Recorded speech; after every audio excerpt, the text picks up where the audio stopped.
Chapter 1022. Luonan blinked. Yes, I understand the concept a bit.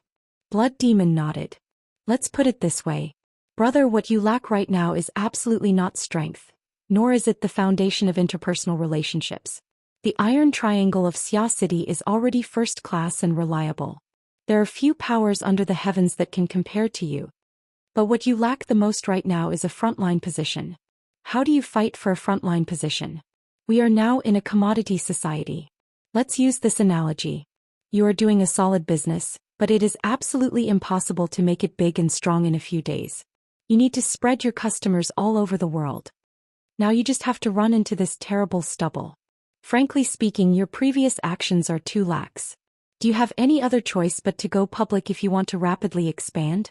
Even if you go public, you still have to follow the normal procedures to organize investigations, audits, and promotional roadshows. The cucumber would be cold by then. But if there is a ready-made shell for you to wear, you can sign the agreement now and you can collect funds from all over the world on the same day. Wouldn't that be nice? Blood Demon was clearly exaggerating. Even with Luo Nan's weak financial knowledge, he knew that going public through a backdoor was not easy. It was even more troublesome than the normal way. But it was fine as long as he understood the meaning. Right now, you need to stand in front of the stage and attract the attention of the world. You need to have a clear channel of voice that can reach the doorstep of others in the shortest amount of time. Only in this way can you let others know your position in the shortest amount of time. They will clearly understand your demands and they will adjust their view of you.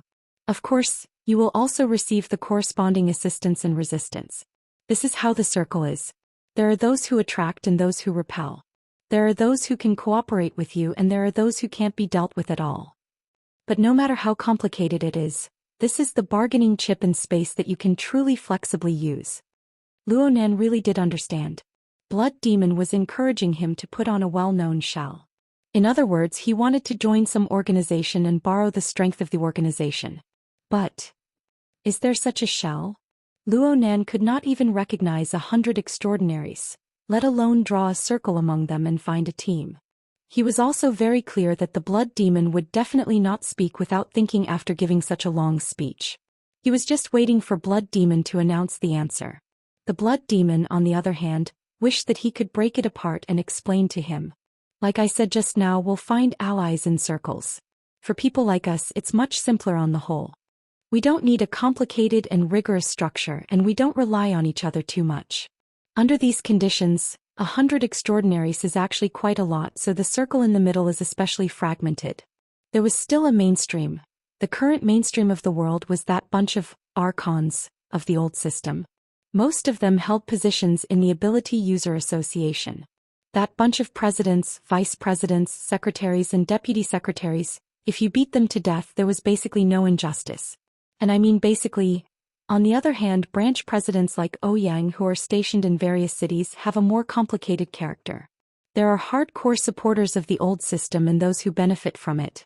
There are also neutral people like Ouyang. Of course, there are also ambitious people. As for the mainstream archons, they are most closely aligned with the military and political system of the Star Alliance Commission.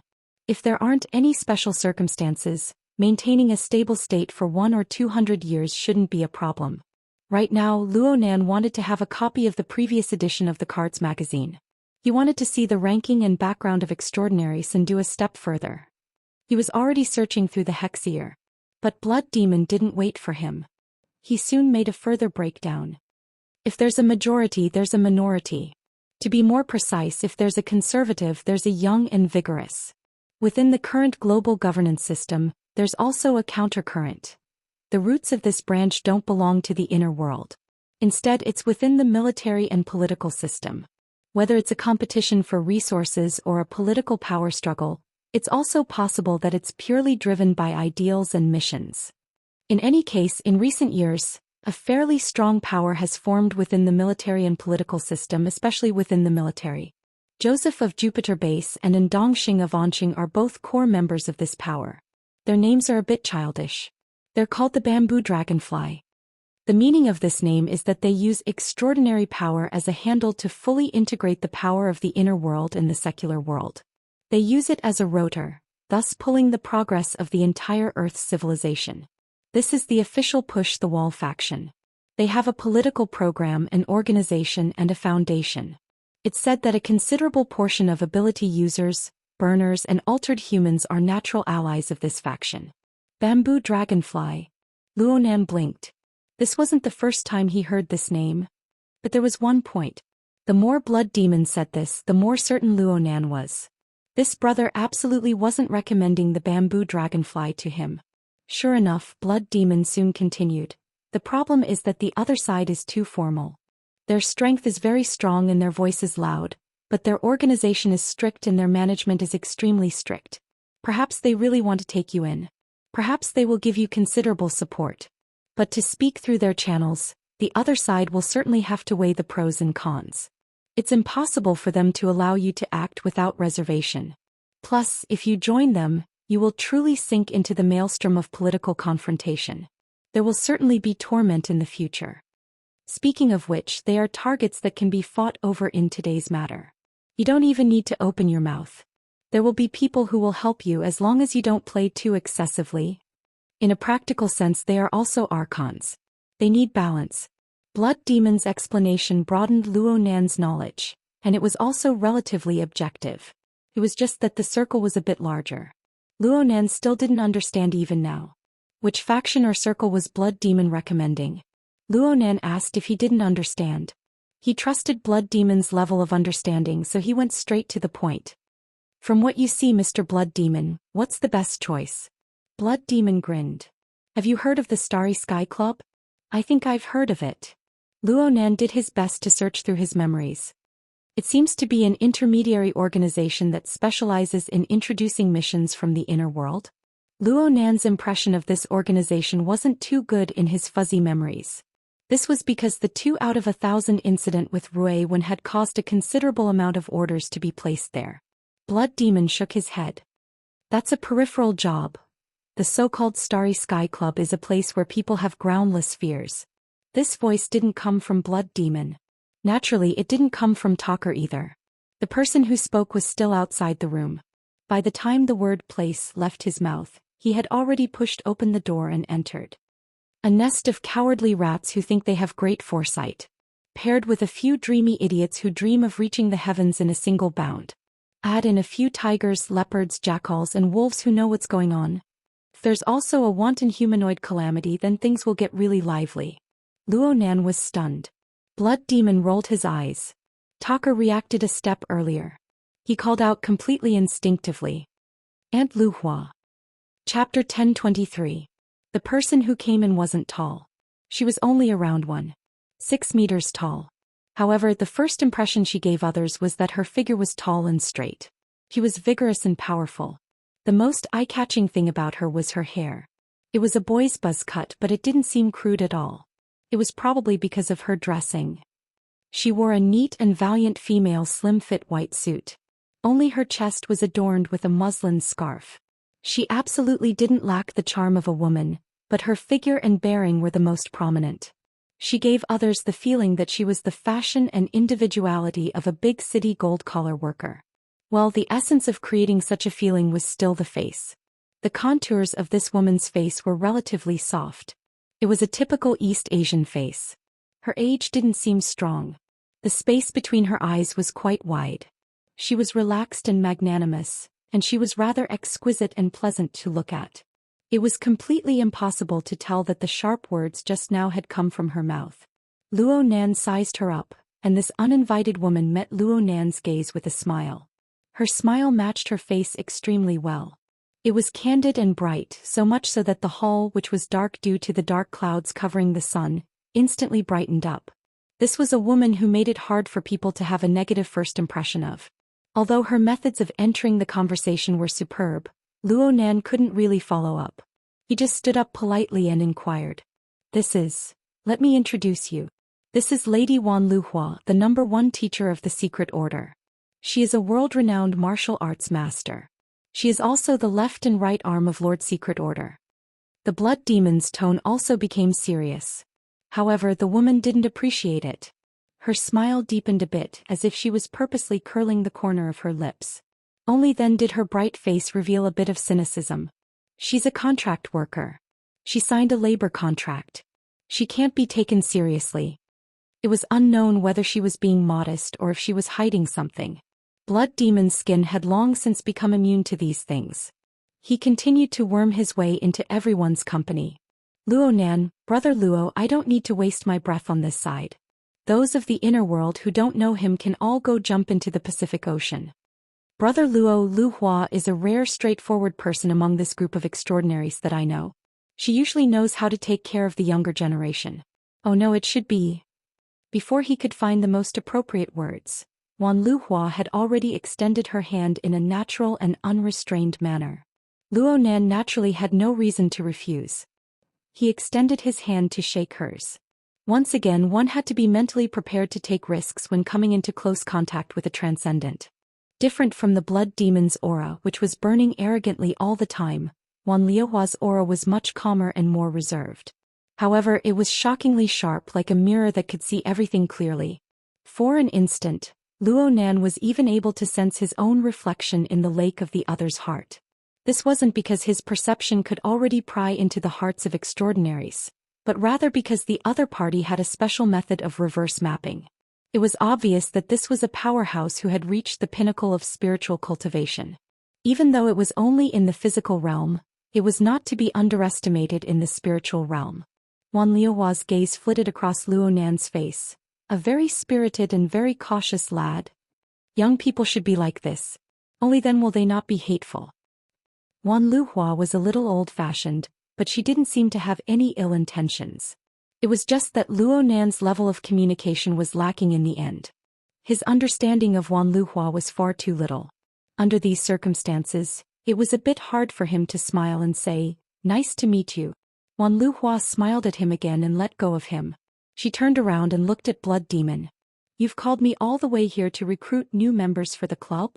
"That's right, it's only effective if 2 people recommend him. Moreover, Luhua, you've always been the easiest to talk to. Why not find Wu Ying?" Did she pass the qualification check?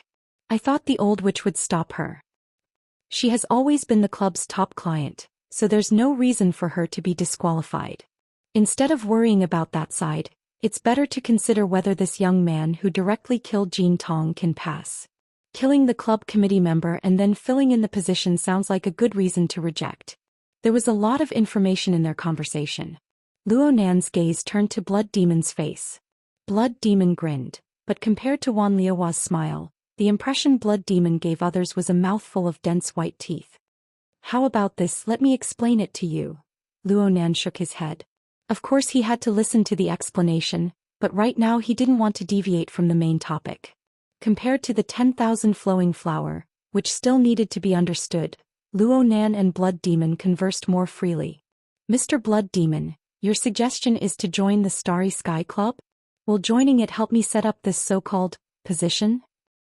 If you're thinking of going public through a back door, then where is the position of your esteemed club? Does it correspond with my position?" Honestly speaking, my first impression after listening to the 2 of you talk is that the opinions on this side aren't too unified. Let's put it this way. Although the members of the club are mixed in good and bad. Blood Demon's finger moved back and forth between himself and Wan Luhua. The rhythm of the coordination was a bit subtly chaotic, but Wan Luhua didn't seem to mind. The relationship between the 2 was indeed pretty good. Luo Nan divided a portion of his mental energy to evaluate the deep connection between Blood Demon and Wan Luhua. He only heard Blood Demon continue to speak. "But as long as you join this side, there's an early consensus. It's a prerequisite." "Consensus? Including me?" "Of course. Brother, you can think about it. Think about it carefully. I say the source of Earth's supernatural powers is built upon a foundation of nothingness. There is no original root soil. The so-called source should come from outside Earth. Do you agree?" Luo Nan looked at Blood Demon and Blood Demon looked back at Luo Nan. Wan Luhua looked at these 2 with great interest. 2 seconds passed before Luo Nan nodded and responded in a light and understated manner. "It's quite reasonable. Whether it's reasonable or not isn't important." Blood Demon shook his head vigorously. "Brother, I'll say it again. Whether it's reasonable or not isn't important in the slightest. Look at the political activities from ancient times to the present, especially from the modern era to the modern era. There are also the archons who maintain the old system. These political animals never pursue reasonable. They only pay attention to compliance, conforming to the rules they set. The mainstream power, the mainstream ideology, and the mainstream rules dominate everything. The problem is, brother, you have no chance of entering the mainstream faction right now. At least for tonight, you are destined to be a minority. How will the minority construct their own position? Of course you need to have strength, but in a situation where both sides are on the nuclear warhead level, strength is no longer important. You should have seen the news. In the parliament, in all sorts of public political situations, who are the most memorable? Blood Demon asked and answered his own question. He quickly explained, aside from the archons, it's those guys with loud voices, long arms, unconventional ideas, and the most adept at attracting attention. This isn't enough. Who's afraid of who when it comes to pure loudness? In the end, numbers hold an advantage. Then, to add more weight to this, we need to look at those who have the ability to take direct action. Not only can they roar, they can also make a move. Clowns. Luo Nan's response was purely instinctive. Chapter 1024. The Blood Demon laughed heartily. Brother, you're too thin-skinned, so your path is narrow. I understand. Brother, you're a professor. And you might be a great teacher in the future. You can't do such a despicable and shameless thing. But in this kind of situation, it's fine if you don't borrow a shell. But if you really want to borrow a shell, isn't it better to choose this kind of person? At the very least, it gives people this kind of feeling. Luo Nan looked towards Wan Luhua. He activated his soul and asked, is the Starry Sky Club like this? The latter smiled and shrugged. Hey, look here. Great teacher Wan treats everyone like a contract worker. Ahem, of course, that's because she's focused on teaching and is fair and objective in her actions. Whether it was sincere or pretentious, it was not hard to tell that the Blood Demon was somewhat wary of Wan Luhua. Therefore he chose his words carefully. Of course, we definitely don't want to fight in front of everyone and make a fool of ourselves.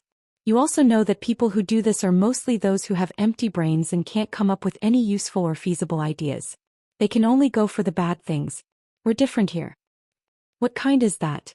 Ever since Wan Luhua walked in, everyone in the room had been standing. Luo Nan didn't have any intentions of sitting down and having a long chat. It didn't matter who it was right now, it was time for them to reveal their true intentions. Mr. Blood Demon, although I don't have a deep understanding of the big picture and the Starry Sky Club. But from what you said just now, I have a preliminary impression. It seems that your club is not a particularly secretive organization, nor is it the circle you mentioned? Lord Dent's contract, Ms. Wan Luhua, you Mr. Blood Demon, Necromancer, Emperor Wu, and Jin Tong. I'll believe you if you say that you're just having tea and chatting with each other, but you're still far away from forming a political group that cooperates with each other and has a clear front, right? You've spent a lot of effort to instill in me that what I need now is a front line that can wrestle with the mainstream archons of the old system, a ready-made space to maneuver. I think this is a very good suggestion and very enlightening. I'm willing to believe that such an approach is effective. But when you're recruiting, you have to point out to me where your club's position is. Is it really useful to me? If I join this group, will I be able to gain your support? How many people supported it? How far can it last? Luo Nan's continuous barrage of questions was unable to break through the defenses of the Blood Demon's facial skin. The Blood Demon maintained his smile and shook his finger. Brother, what I've said is just an ideal situation. Think about it, on Earth now, 88 large cities are practically autonomous. The Star Alliance is nominally in charge of the world government, but in reality, they only have the resources of T-City and a few other limited cities. There is also the Air Force, which is considered a hard commodity, but there is no unified coercive force at all. In such a scattered situation, according to common sense, everyone should be blowing their own trumpets and singing their own tunes. Inner worlds, ability users, extraordinaries, all sorts of similar concepts could be found in any random city. With the current information dissemination capabilities, how many days would it take for it to spread to the entire world? But the reality is that up until now, there is still an incorporeal and sturdy high wall between the inner world and the secular world. The dissemination power of the information age has lost to the authority barrier of real society. The SCA has divided society, and a higher level power controls the SCA. There are also layers upon layers of media machines that seep into people's hearts. They deliberately mix supernatural powers with the wilderness, distortion, and other concepts. It makes the billions and billions of Homo sapiens turn a deaf ear to the supernatural events happening around them. So much so that from the day they become sensible, they lose their ability to judge and explain relevant events. What does this mean? This means that the archons of the old system occupy more resources than you can imagine.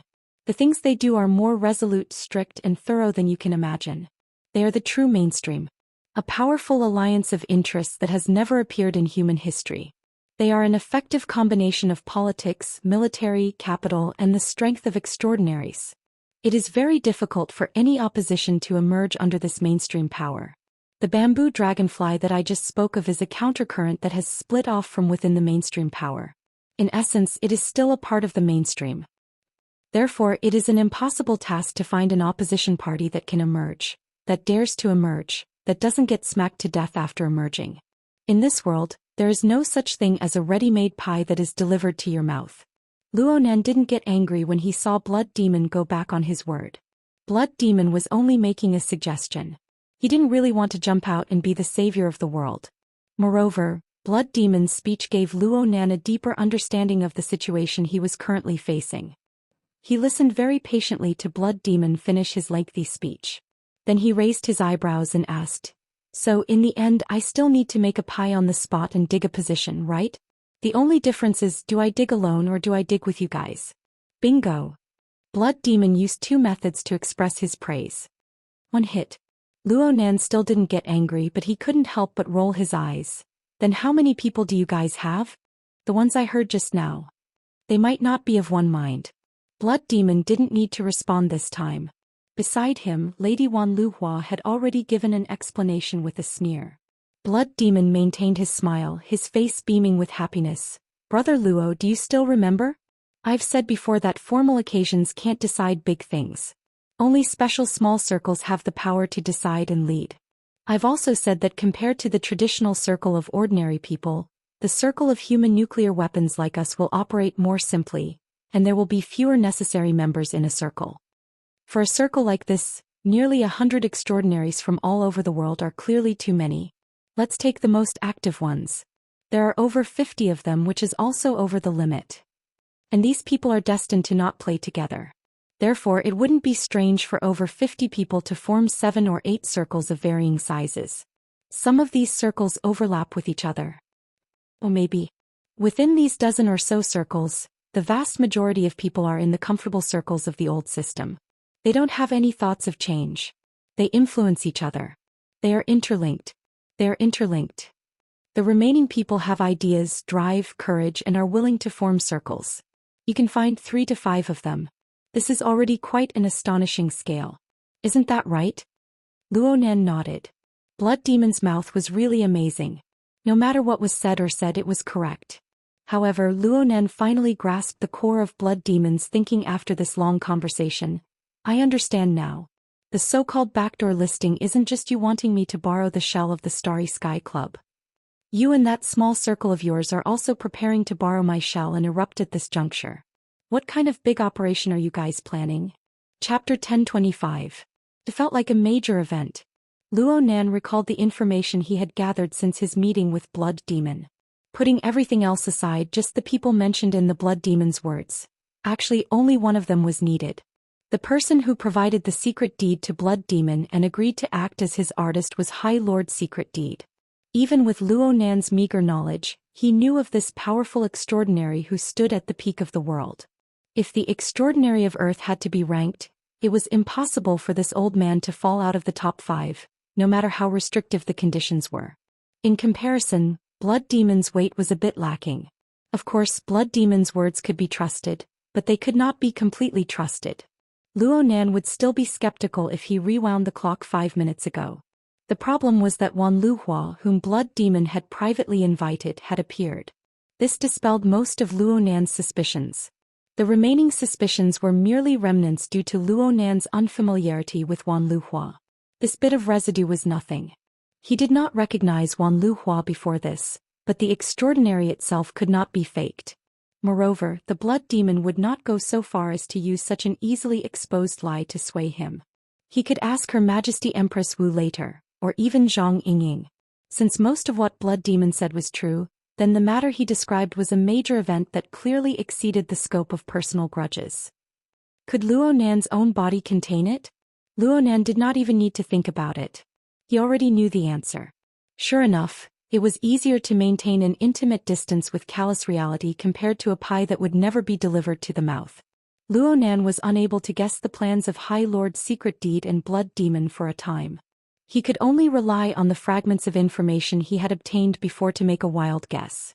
Are you guys preparing to take advantage of the situation and make a stunning appearance?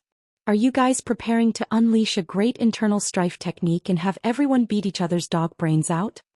Blood Demon did not react to these words, but Wan Luhua, who appeared to be more reserved and calm to the side, coughed and laughed. Oh my, you're much cuter than the rumors say. Blood Demon did not deny it. Perhaps he was purely following along with Luo Nan's words and spouting nonsense. You might not be able to see the dog brains. Actually, we just want to poke a few pustules and expose a few scars. We want to urge everyone to treat them sooner. So, Luo Nan just stared at him. The Blood Demon shrugged. Fine. No matter what the situation is, only masochists and bootlickers will be satisfied in the end if they do things according to other people's rules. From this point of view, it wouldn't be wrong to say that we just want the world to be in chaos. It's just that the current rules are too unfriendly. We need to change him. This kind of thing can't be done by one person and we can't support it. Moreover, to gather hundreds of millions of people, not to mention the success rate, we aren't cut out for it either. This way we can't return to the original point and we can't achieve the ultimate universality. So, we might as well pursue a small circle of temporary perfection. This choice is the most normal one. Luo Nan ignored Blood Demon's ultimate explanation. He just asked, how do you want to change it? This is a core secret. Blood Demon gave Luo Nan a wink. Luo Nan responded with a chill and Blood Demon cackled. Actually, it's not that mysterious. It's just that for the sake of respecting my current companions and for the sake of results, I need to limit the scope of those who know as much as possible. Of course, if you're also a companion, then there's definitely no problem. What do you think? Want to join? Since you said so, I'm not joining. Luo Nan's answer was simple and direct. Blood Demon clicked his tongue, but he wasn't particularly surprised. Why don't we talk a bit more? Give me a reason? Luo Nan grunted. Mr. Blood Demon, what you said is indeed extremely useful information. It's also a very good train of thought. However, I'm thinking that the things you proposed, whether it's a circle or a backdoor, all of them require an exchange of benefits in the end, right? More or less. Then it just so happens that tonight I won't allow anyone to place any of my grandfather's laboratory equipment, notes and other related items on the shelf. Hey, these things aren't within the scope of our exchange of benefits. We really respect the bottom line of our companions. Then it's even more unfortunate. I'm very young. I'm immature. So my bottom line might be extremely willful. Luo Nan faced the two extraordinaries and spread his hands. Soon he clenched his fists and waved them up and down like a scale. Actually, there's another reason for this. Mr. Blood Demon, the things you've described and discussed before aren't in my domain of expertise. This makes it impossible for me to make a judgment that I can convince myself of. The problem is that you're very young. You can learn. Luo Nan interrupted him. Mr. Blood Demon, do you think I'm a genius? Blood Demon was a bit stunned, then he laughed loudly. If you're not a genius, then you can erase this concept from human language right now. Luo Nan just shook his head in the face of such overpraise. In fact, just researching configuration and superconfiguration has pretty much pushed my mental energy and computing power to the limit. I'm still unable to reach perfection in the domain I'm good at and continue to research. How can I rashly open up a new and equally profound domain? Blood Demon was still persuading. Everyone has their strengths and weaknesses. Everyone can learn from each other's strengths to make up for their weaknesses. We can rely on each other. This brings us back to a more fundamental question. Mr. Blood Demon, do you think I should rely on you? Can I trust you unconditionally? Blood Demon was a bit startled before he laughed. But his answer turned vague in the end. Trust itself is an illusory thing. Making a judgment in a domain you're not good at is equally illusory. Then let's find something more practical. Mrs. Wan just said that Her Majesty Empress Wu has just become a core member of the club. Is she involved in this matter? She isn't. I think so as well. Then I'll target this substantial frame of reference. Luo Nan used a very casual yet rather persuasive reason to nail this matter down. Whether it's the auction or the round table conference, I'm happy to see everyone smash tonight's impromptu agenda into smithereens. You don't need to do anything. It's the same if I do it. Everyone will be able to maintain a tacit understanding. As for whether or not we can achieve the greatest results, whether or not we can keep up with each other's tempo, that will depend on our level of tacit understanding. I believe that Mr. Blood Demon is most likely thinking the same thing. Blood Demon looked at Wan Luhua. Wan Luhua smiled without saying a word. At their level, as long as they wanted a bit of face, clinging to each other didn't exist at all. Plus, Luo Nan had pretty much pointed out the key points here. Did Blood Demon really want to pull Luo Nan into their circle? He was afraid not. Even if Blood Demon could really spout lotus flowers and break the heavens with his words, everyone was just meeting for the first time. Why should Luo Nan listen to him, believe him and do as he said? As long as Blood Demon had the slightest bit of self-awareness, he wouldn't have such extravagant hopes. In the end, this was just a briefing before a major event. Luo Nan wasn't fooled by Blood Demon, but Blood Demon was putting on an act to the end. It was as if it was real. Blood Demon said, "All right. Brother, you have your own ideas. There's no reason for us to be stubborn. However, Master One has come. The conditions are complete. It shouldn't be a problem to simply join the Starry Sky Club, right? Even though this circle is a bit messy, we can enter like Wu Huang. Everyone can share some resources and information, slowly increasing friendship and trust. Isn't that good?" Of course. Luo Nan was still straightforward. Blood Demon clapped his hands. Good. We didn't get the bonus point question. But this result is more than a step ahead of our expectations. Brother, we really hit it off. Luo Nan lowered his head and laughed. However, the Blood Demon soon brought up another topic. If we really want to form a circle and form a clique, there's still a process to go through. However, before that happens, we can choose to do a few things to increase our friendship. Huh. Brother, you're already here and Nephew Gu has acknowledged you as a member of the circle. You should make use of your connections as much as you can. Nephew Big Talker had been eating melons until he was stuffed. He always felt that he knew too much. He was frowning in distress as to how he should digest this information when he was suddenly called out. He was stunned on the spot. Blood Demon extended his hand. He didn't point at Talker. Instead, he pointed at the auction catalog page in the projection area. His words had nothing to do with it. How can we increase our friendship? We've been through the same window together. We've been through a gun together. We've been together. A snatch. Blood Demon forcefully changed his words under Wan Liuhua's gaze. His smile grew more and more radiant, revealing his dense white teeth. Of course.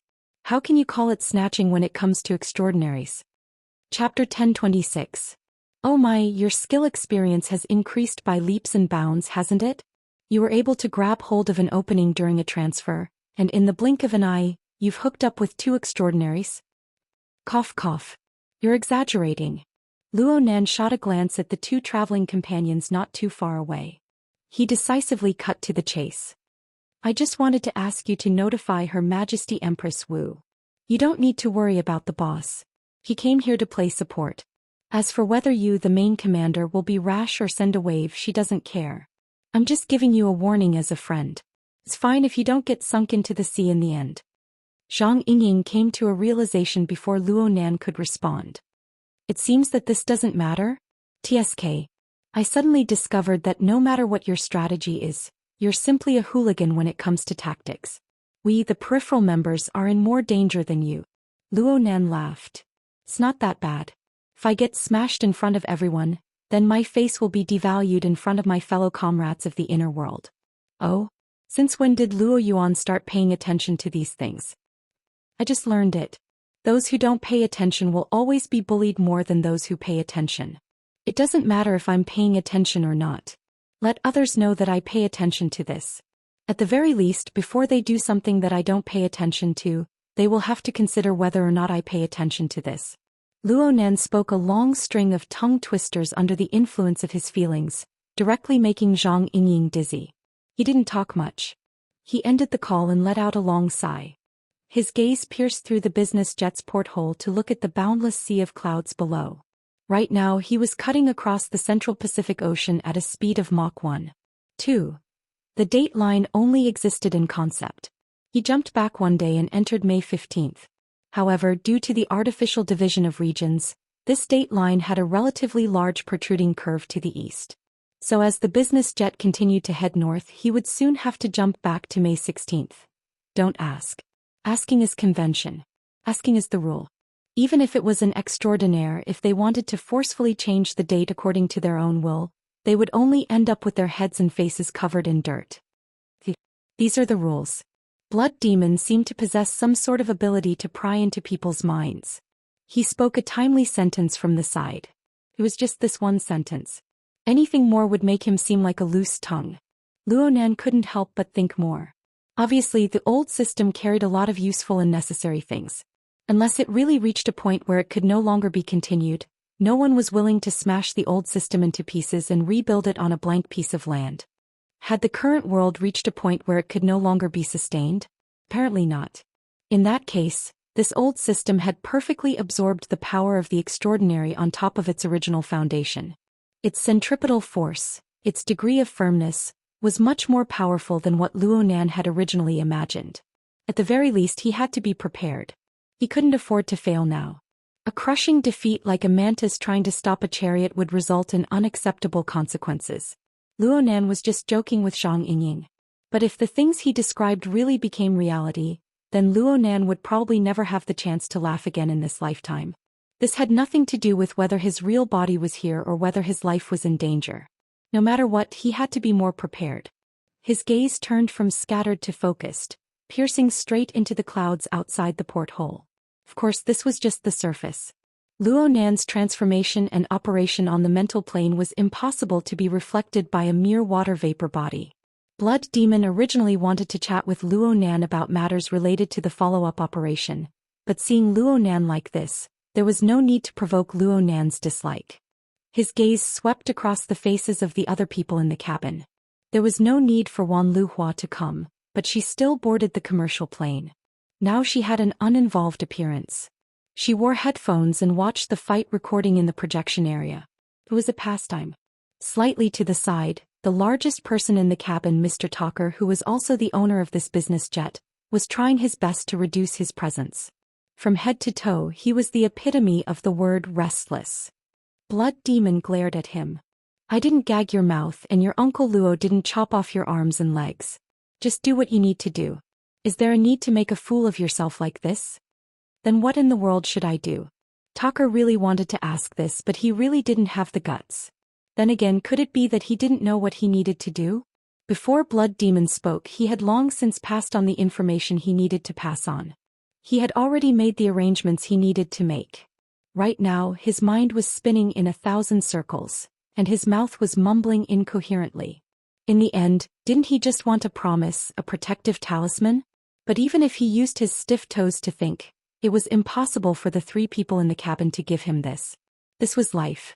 As a peripheral follower of the circle of extraordinaries, Talker normally did everything he could. He used methods like a fox borrowing the tiger's might to intimidate others, and he was able to pocket large amounts of money. But when it came to the core issues, the contradictions and entanglements between circles, between extraordinaries and between extraordinaries, he had to be prepared to be skinned alive. He might even lose his life. This wasn't because he was a direct descendant of the bloodline of extraordinaries. Oh, perhaps the reason he was able to live until now was related to this. The experienced people who circled back and forth in the circle knew very well how to control the heat and bypass the minefield. But today's situation was different.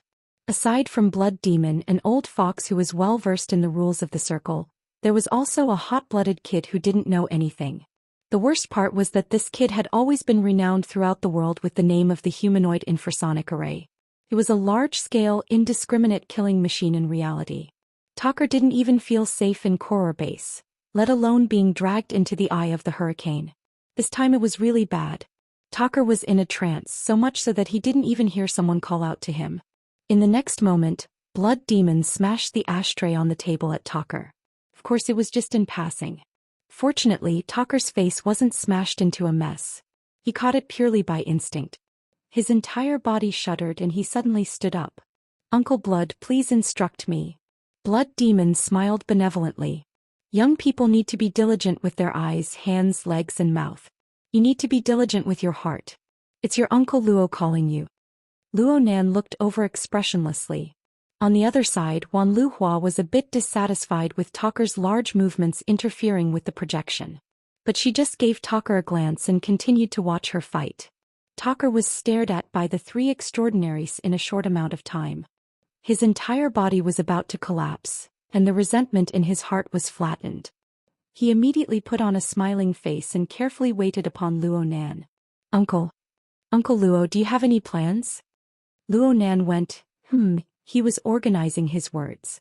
He asked despite knowing the answer, "Are you an electromagnetic type ability user?" Yes. Uncle Luo's eyes are like torches. Talker had been skinned alive by Luo Nan earlier, so he didn't have anything to hide. Blood Demon's mouth was chatty. This kid has a lot of tricks up his sleeve. He knows how to conduct himself. Jin Tong made him happy back then and even gave him pointers. Faced with Blood Demon who touched on his sore spot, Talker lost even the strength to be angry.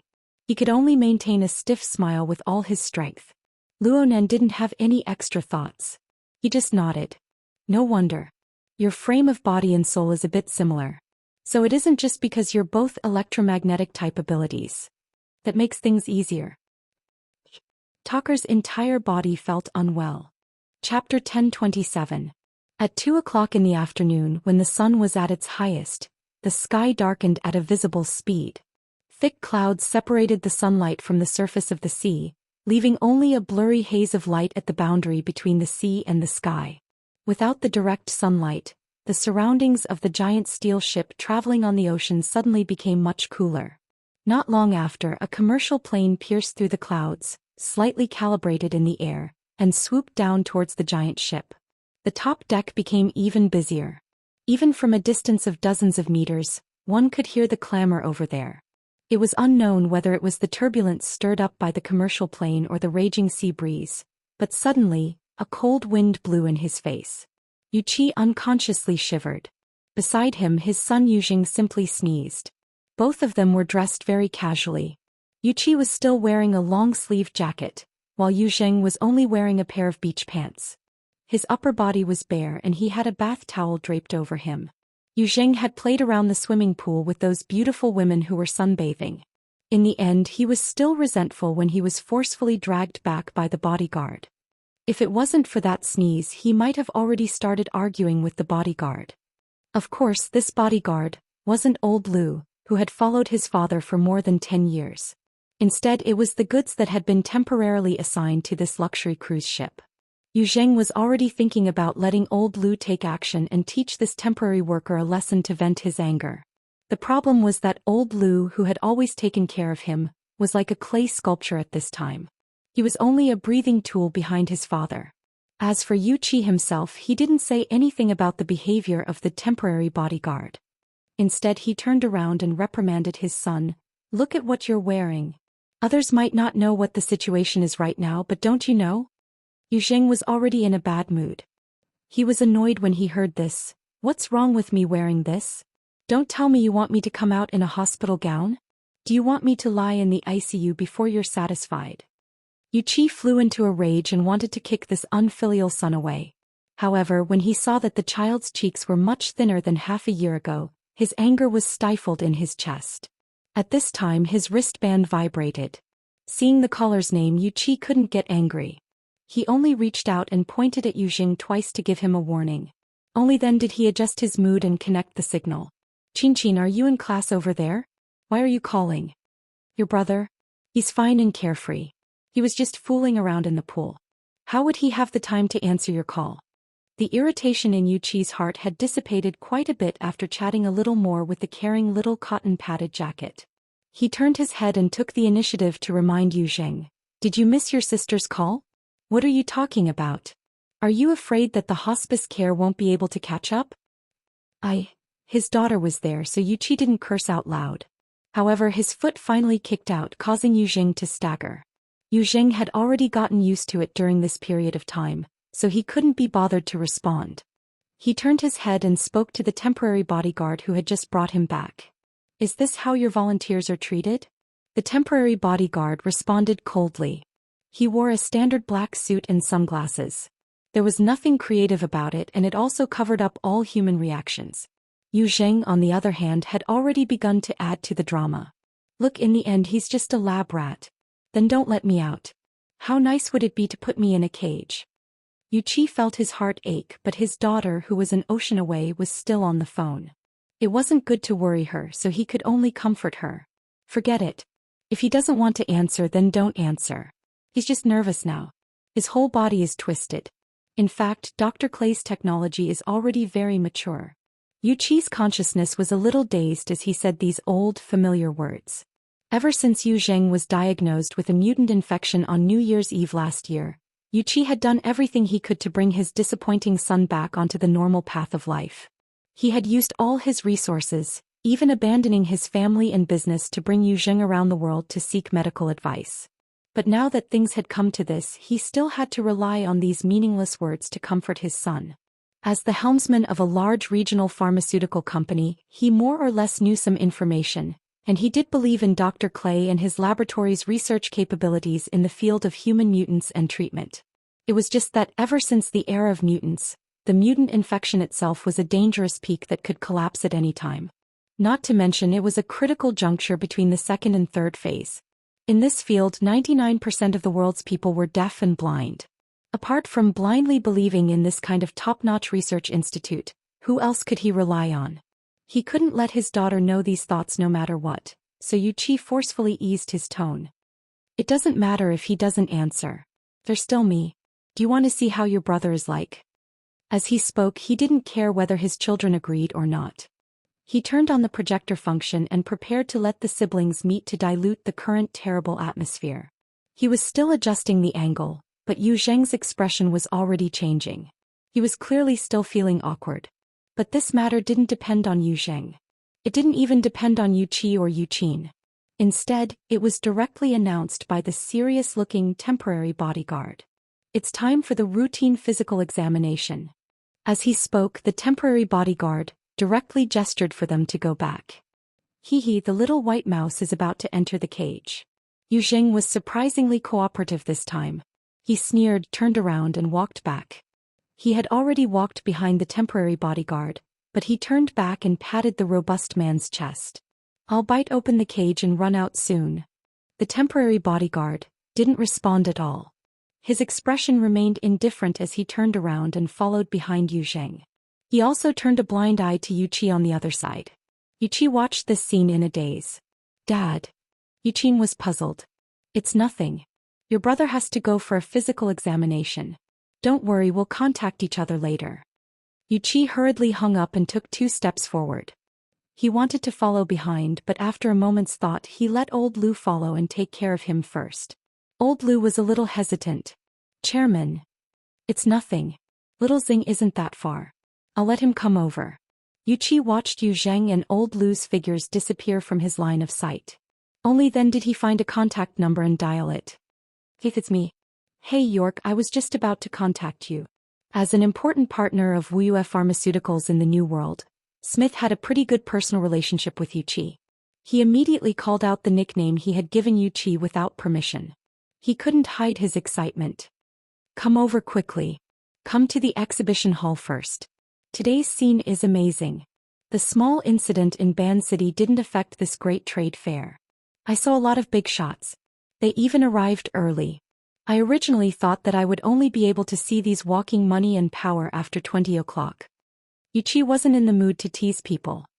He took a deep breath and said solemnly, Smith, you know the current situation. I have to confirm it again. Chapter 1028. Are you sure? Smith thought for a moment and understood what Yu Qi was talking about. He smiled and said, That's not necessary, my friend. I understand the feelings of a family member who is about to undergo surgery. Of course, what your little boy needs to prepare for isn't a simple surgery. But no matter what it is, he has to walk into the laboratory and lie on the operating table to experience it, right? Yu Qi frowned and said, Tonight, Smith, tonight. Smith was still smiling. Listen to me, buddy. Make sure your child is with you first. Don't let your anxiety affect him. He's already been taken into the cage by the guard.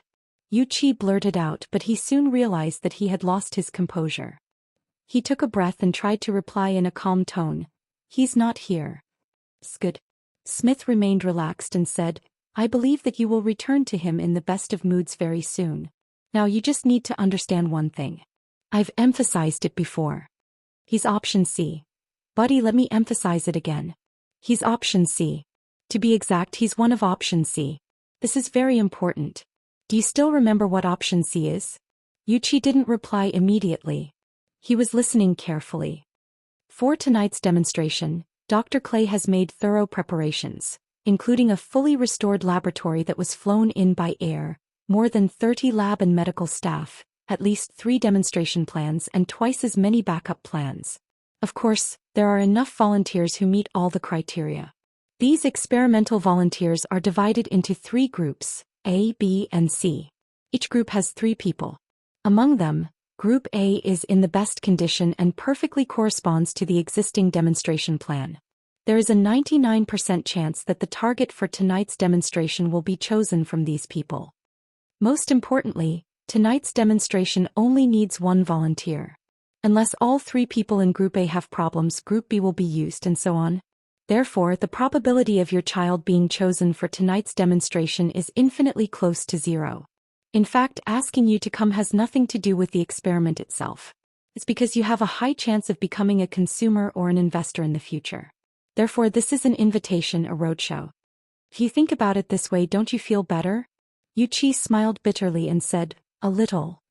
Trust me, man. Tonight, you and your child are both guests. The only difference is that the seats are different. Well, thank you, Smith. Yu Qi wanted to hang up, but Smith called out to him again. York, you can't miss this opportunity. Right now, the atmosphere in the exhibition hall is very good. Let me introduce you to an important person. Maybe it will make you feel more at ease. You know Area C12 here.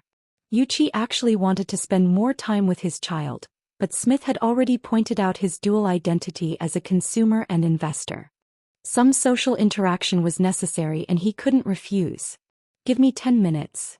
In the Emerald Light cruise ship, which was like a city on the sea, it was already very polite to say that they would arrive in 10 minutes. Yu Qi didn't waste a second. He first arranged for his secretary Xiaoxing to meet him in Area C. He then woke up the AI butler and planned the fastest way to Area C12. This was necessary preparation. As a truly high-end cruise ship, the Jadeite light was defenseless for some people. However, for others without careful planning, it was very likely that they would not be able to move an inch.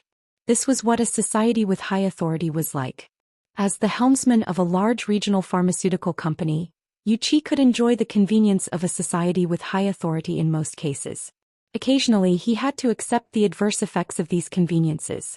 Of course, it was more important to be vigilant at all times. In this strange and complicated environment, he chose to believe in the AI system. The route planned by the AI butler was very reliable. Making full use of various tools such as automatic walking belts and elevators, it only took 6 to 7 minutes to go from Area E on the rear deck to Area C in the middle of the hull. Basically, he couldn't be late. With the AI butler's reminder, Yu Qi passed through a security gate and entered a long corridor.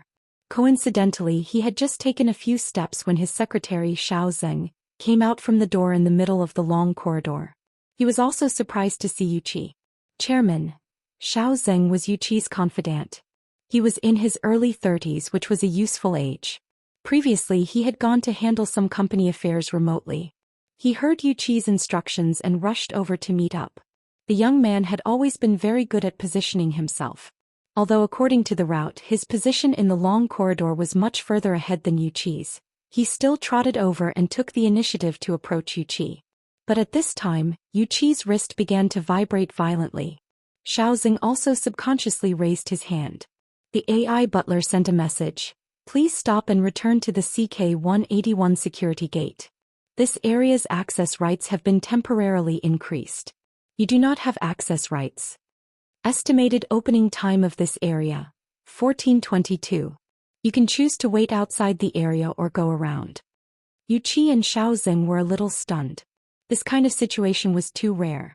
Even someone as knowledgeable as Yu Qi encountered this for the first time. Due to his cautious attitude in terms of access rights, Yu Qi didn't have the intention to violate it. If it had been 10 seconds earlier, he wouldn't have crossed the security gate at all. But the problem was that he had already walked almost 20 meters on this seemingly ordinary long corridor. As for Xiaoxing, he was obviously further away from the entrance, but he was closer to Yuqi. He gritted his teeth and sped up, wanting to meet up first. It was at this moment that another door opened automatically on one side of the long corridor. The location happened to be in the middle of Yuqi and Xiaoxing. 7 or 8 people came in from the other side of the door, all dressed in classic bodyguard attire. They were almost no different from the one who had just pushed Yu Jing back into the cage. In the middle of these people was a wheelchair. It was so tightly covered that it was impossible to see who was on it. When the other side saw Yuqi and Xiaoxing, they were also startled for a moment. They quickly issued orders, "Go back." Xiaoxing was less than 10 meters away from Yuqi. He reacted quickly and immediately shouted, "We're together." The young man wanted to go through the wall and quickly meet up with the boss. But the space in the long corridor was too limited. Xiaoxing hadn't even finished speaking when one of the bodyguards suddenly exerted force and pressed him against the wall. They twisted his joints and directly locked him up. The young man screamed. His whole face was deathly pale as if his joints were dislocated. "We're preparing to go back." Yuqi's back was cold. No matter who the other side was, he couldn't go against them at this time no matter what. But Xiaoxing was in such a state that it would be inexcusable if he didn't save him. The burly men on the other side all had a cold appearance carved from the same mold. They didn't respond to Yuqi's explanation. In fact, they hadn't stopped at all since they entered the long corridor. Yuqi and Xiaoxing were just a small accident that they had casually dealt with. Realizing this, Yuqi felt even worse in his heart. Before he could find a way to deal with it, there was another sound of the door behind him. The security door he had just passed through opened again. There was also a very unrestrained cackling sound. The so-called Society of Authority is a society that legalizes privileges. In this system, you only need to pay attention to one thing: be a model. Chapter 1029. For people entered through the security gate. The one chattering endlessly was a man in a flowery shirt who looked like a tourist. Aside from him, there was a muscular, dark-skinned man with clear tattoos on his face and body. There was also a petite, short-haired beauty with an elegant temperament.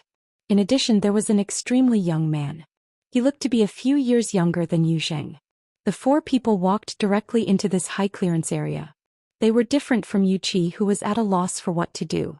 They were also different from the grim group of bodyguards. It was as if they were truly on a luxurious cruise ship used for pleasure. At least some of them were like this. They even ignored the tense atmosphere in the long corridor, the unnatural people and actions, and walked straight over. The flowery shirt man continued to talk non-stop, saying some specious words. The muscular, dark-skinned man had his head lowered the entire time. The short-haired beauty had a calm expression and didn't look sideways. Only the young man swept a few glances over with some curiosity. Yuqi's gaze collided with the young man's for an instant. The young man clearly didn't feel anything, but Yuqi was different. This was because he recognized this person. In this moment, memories that he once thought had faded suddenly surged up. Half a year ago at Aurora Cloud City, at nearly the same time as the news of Yu Zheng's mutation infection was exposed, their family unexpectedly met this young man in the elevator. Luonan. Being in Xia City, Yuqi more or less knew a few things about this young man. He still remembered that Luonan had a group of people by his side at the time. Yuqi was the youngest of the group, but he was already the core of the group without a doubt. Half a year had passed.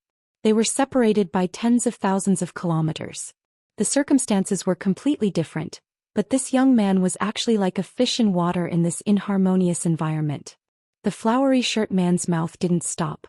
It looked like he was preaching and teaching, but his words were clearly referring to Luonan as one of his kind. He was boasting about himself. Yuqi was absent-minded once more.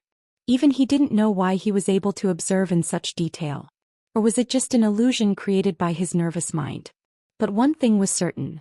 The group of ruthless bodyguards in front of them suddenly shrank after a low noise. They lined up against the wall in this corridor with limited horizontal space, trying their best to make space for the 4 of them. Even the bodyguard who was holding Xiaoxing adjusted his posture and turned his back to the wall to show his respect. He also put one arm on Xiaoxing's throat to prevent him from making a sound. There was no hesitation in his actions and there were no gaps in his actions. It was as if everything he did was completely natural. Seeing this scene, Yu Qi's heart stirred. Perhaps he could ask for help. Because of the retreat of the group of bodyguards, the obstructed area looked a lot more spacious. It even exposed the wheelchair that had been tightly covered before. Sitting on it was a middle-aged white man who looked about the same age as Yu Qi. His complexion was not very good, and his skin showed an ominous iron-red color. His eyelids were half-closed and his energy was not good. He looked like he was seriously ill. It seemed like the temporary increase in authority this time was to transport patients. However, when the four of them walked over as if it was a matter of course, the person in the wheelchair actually forced his eyes open and smiled. He nodded at them as a greeting. This kind of polite and restrained behavior finally caught the attention of the four. Among the four of them, the one in the flowery shirt who had been bragging about needing to raise their demeanor, turned his head slightly and laughed. "Jeff, you old hyena, did something happen to the charging station again? I told you a long time ago that Black Lion can't be trusted. You might as well make up your mind and let the old witch help you. If you keep this up, I'm afraid you'll be so rotten that vultures won't even bother to touch you." At first glance, the man in the flowery shirt and the man in the wheelchair seemed to be on friendly terms, but their feet didn't stop. They didn't look like they wanted to chat at all. Jeff, who was in the wheelchair, smiled but didn't say anything. After this interruption, Yu Qi choked back the words of help that were at the tip of his tongue. Seeing that the best time to ask for help had passed, the four of them passed by Xiao Zeng, who was still pressed against the wall in the next moment. The young man, Luo Nan, patted the shoulder of the bodyguard who was still locking Xiao Zeng. He didn't stop and just walked over. The bodyguard subconsciously loosened his grip. Only then did he remember to turn his head to look at Jeff's expression. Jeff just motioned for the surrounding bodyguards to continue pushing him forward. The group of people returned to their original tight formation. They soon walked past Yu Qi and exited through the security door that he had just entered. Yu Qi didn't dare to move during this time. Just like that, the corridor that was suddenly congested also suddenly became quiet. Only Yu Qi and Xiao Zeng, who was holding his shoulder and moaning, were left within the 10-meter area. One was standing and the other was lying. His wristband vibrated once more. It should be a notification of a change in authority. Yu Qi didn't pay attention to the specific content at all. He just faintly heard the man in the flowery shirt praise, "Hey, he's got that style." Yu Qi woke up with a start. He hurried to Xiao Zeng's side and crouched down. "Don't move. Let's check for injuries first." He couldn't help but look forward as he spoke. The four of them had already pushed open the door to the other side of the corridor, cutting off his line of sight. The occurrence of an accident would inevitably delay time. Although Xiao Zeng's injuries weren't serious, finding the service personnel on the cruise ship and taking him to the infirmary took some time. Yu Qi was undoubtedly going to be late by the time he finished arranging things. By the time Yu Qi arrived at the exhibition hall of Area C12, he was already 5 minutes late. He explained things to Smith midway and Smith didn't really care. But Yu Qi still apologized first when they officially met. He didn't rashly speak of the specifics. Whether it was Luo Nan whom he knew before or Jeff whom he heard in the middle, their identities weren't simple at all. He wouldn't look for trouble for no reason. The problem was that Yu Qi didn't mention it, but Smith did. Moreover, Smith spoke with an extremely excited tone. "Hey York. You just missed a true big shot. Old Al's just left." Old Al's? Yu Qi was still a bit absent-minded, so he answered subconsciously, "Impossible. He's already so old." This is the most inconceivable part. You can't even imagine what I saw. Smith had a thick, square face. He looked very serious at first glance, but his expressions were actually rich. Right now he was in an extremely excited mood. His expression was even more exaggerated, like an actor in a sitcom. "Oh my God." If Bai Xinyan didn't greet him and confirm his identity, Smith couldn't even continue his words due to his excessive excitement. He could only repeat over and over, "Unimaginable. Unimaginable. This is definitely a big news. They're preparing to create a super big piece of news." Bai Xinyan? Yu Qi heard a name that seemed familiar, but it didn't stir up too many thoughts. Instead, Smith's behavior made Yu Qi feel that he had the obligation to wake his friend up. "Hey, calm down a bit. You can basically only see that person in documentaries. Are you sure that's old L's Jeff L? The last soft and weak sound of air suddenly froze. Then Yuqi faced Smith, who was about to retort with wide eyes, and Yuqi unconsciously repeated. And again, Jeff?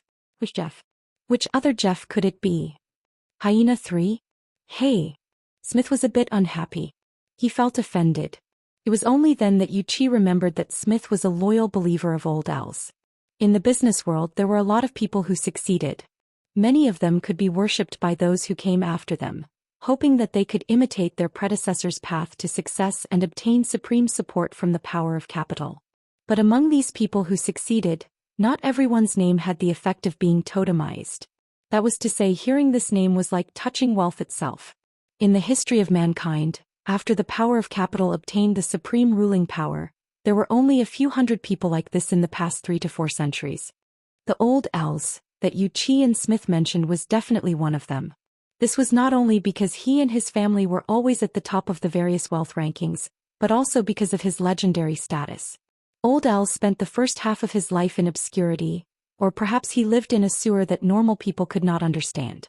Then when he was close to 80 years old he suddenly jumped onto the most glorious and cruel stage. Before the Third World War he plundered the wealth of many unstable countries through various dishonorable means, magnified his ill-gotten gains 100 times through the use of war leverage, and the Reconstruction economics, that had a mixed reputation after the war. Of course, there were countless assassinations and anti-assassinations, subversion and anti-subversion, death and being killed. In the past 20 to 30 years as he faded away from various highly publicized affairs, this person had really become a pure totemic symbol. Correspondingly, there was only one thing left that people in the world paid the most attention to. Was he still alive? When would he die? Under the premise of not caring about the cost, to what extent could human life be extended? This was Jeff L's, a superhuman who was said to have wandered the earth for more than 130 years. Some people even swore that he was the only person left in the world who had experienced World War II, or a wizard. Of course, there were even more people who said that the real Jeff L's had long turned into ashes, and the legend left behind was just a gimmick that the L's family used to maintain its legendary status. Yuqi originally had no interest in this kind of thing, until now. He could not help but recall everything that had happened in the long corridor, all the information he had received, especially the mockery of the man in the flowery shirt who did not regard himself as an outsider. His mind was making absurd and terrible associations. Before he could sort out the logical chain of reasoning, or rather before he could believe it, his body was already covered in a thin layer of cold sweat. Chapter 10:30. Yuqi instinctively didn't want to continue, so he changed the topic. Aren't you going to introduce me to an important person? He did change the topic, but there seemed to be some kind of magic. The bullet that had missed the target returned to the bullseye. He subconsciously said, if it's Mr. Old Airs, don't joke around. The thing I regret the most in my life is not rushing up, kneeling beside him and kissing the back of his hand. Smith's words were exaggerated and sincere. And then being pressed to the ground by those black suits? Smith didn't hear the small details in his words. He just expressed it in an irrational manner. That was worth it, York. That was worth it. Mr. Old Airs is my spiritual mentor. Maybe if he touches me he can change my fate forever. Left or right, death or life. Yuqi moved his lips, but in the end he didn't say anything about the scenery. He just said, I just want to know someone who can make me feel at ease now. Oh, that's right. I still remember. Forgive me for being a little excited just now. I hope Miss Bai Xinyan hasn't left yet. As he spoke, Smith led Yuqi through the exhibition area. Basically, on every large cruise ship, there was an exhibition area that displayed some works of art.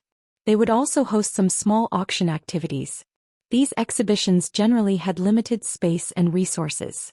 If they didn't have something, they would lack something. If they did, it wouldn't be a big deal. But this time it was different in Jade Light. The exhibition area wasn't just in Area C12. In fact, Area C, which was a commercial shopping area, had been transformed into an exhibition hall. Yuqi had been here once. For areas with tens of thousands of exhibits. Of course, it was nothing compared to those large-scale trade fairs on land. But as a cruise ship that had been sailing at sea for dozens of days, the scale was already very large. There was no doubt that it was being operated as a large-scale theme. Yuqi also knew that the things on display so far were more or less special. According to Smith, these were some advanced products that hadn't been accepted by most people in time. To put it bluntly, they didn't conform to laws, conventions, or even moral norms. Wuxia felt that it was understandable. Although these exhibits were strange and different, they had a relatively unified theme. They were closely related to aberrations. Abnormality was a gray area, and there were too many things that went against traditional morality. Wuxia's Wuxia pharmaceutical company's main business had yet to reach this level. It was only a little related to some fields. This little bit was also the heaviest tax, and at the same time, it brought considerable profits. From this point alone, one might be able to discern some sort of direction. Of course, the people who boarded the Jade Light and stayed there until now or were currently rushing to the ship were more or less related to the distortion.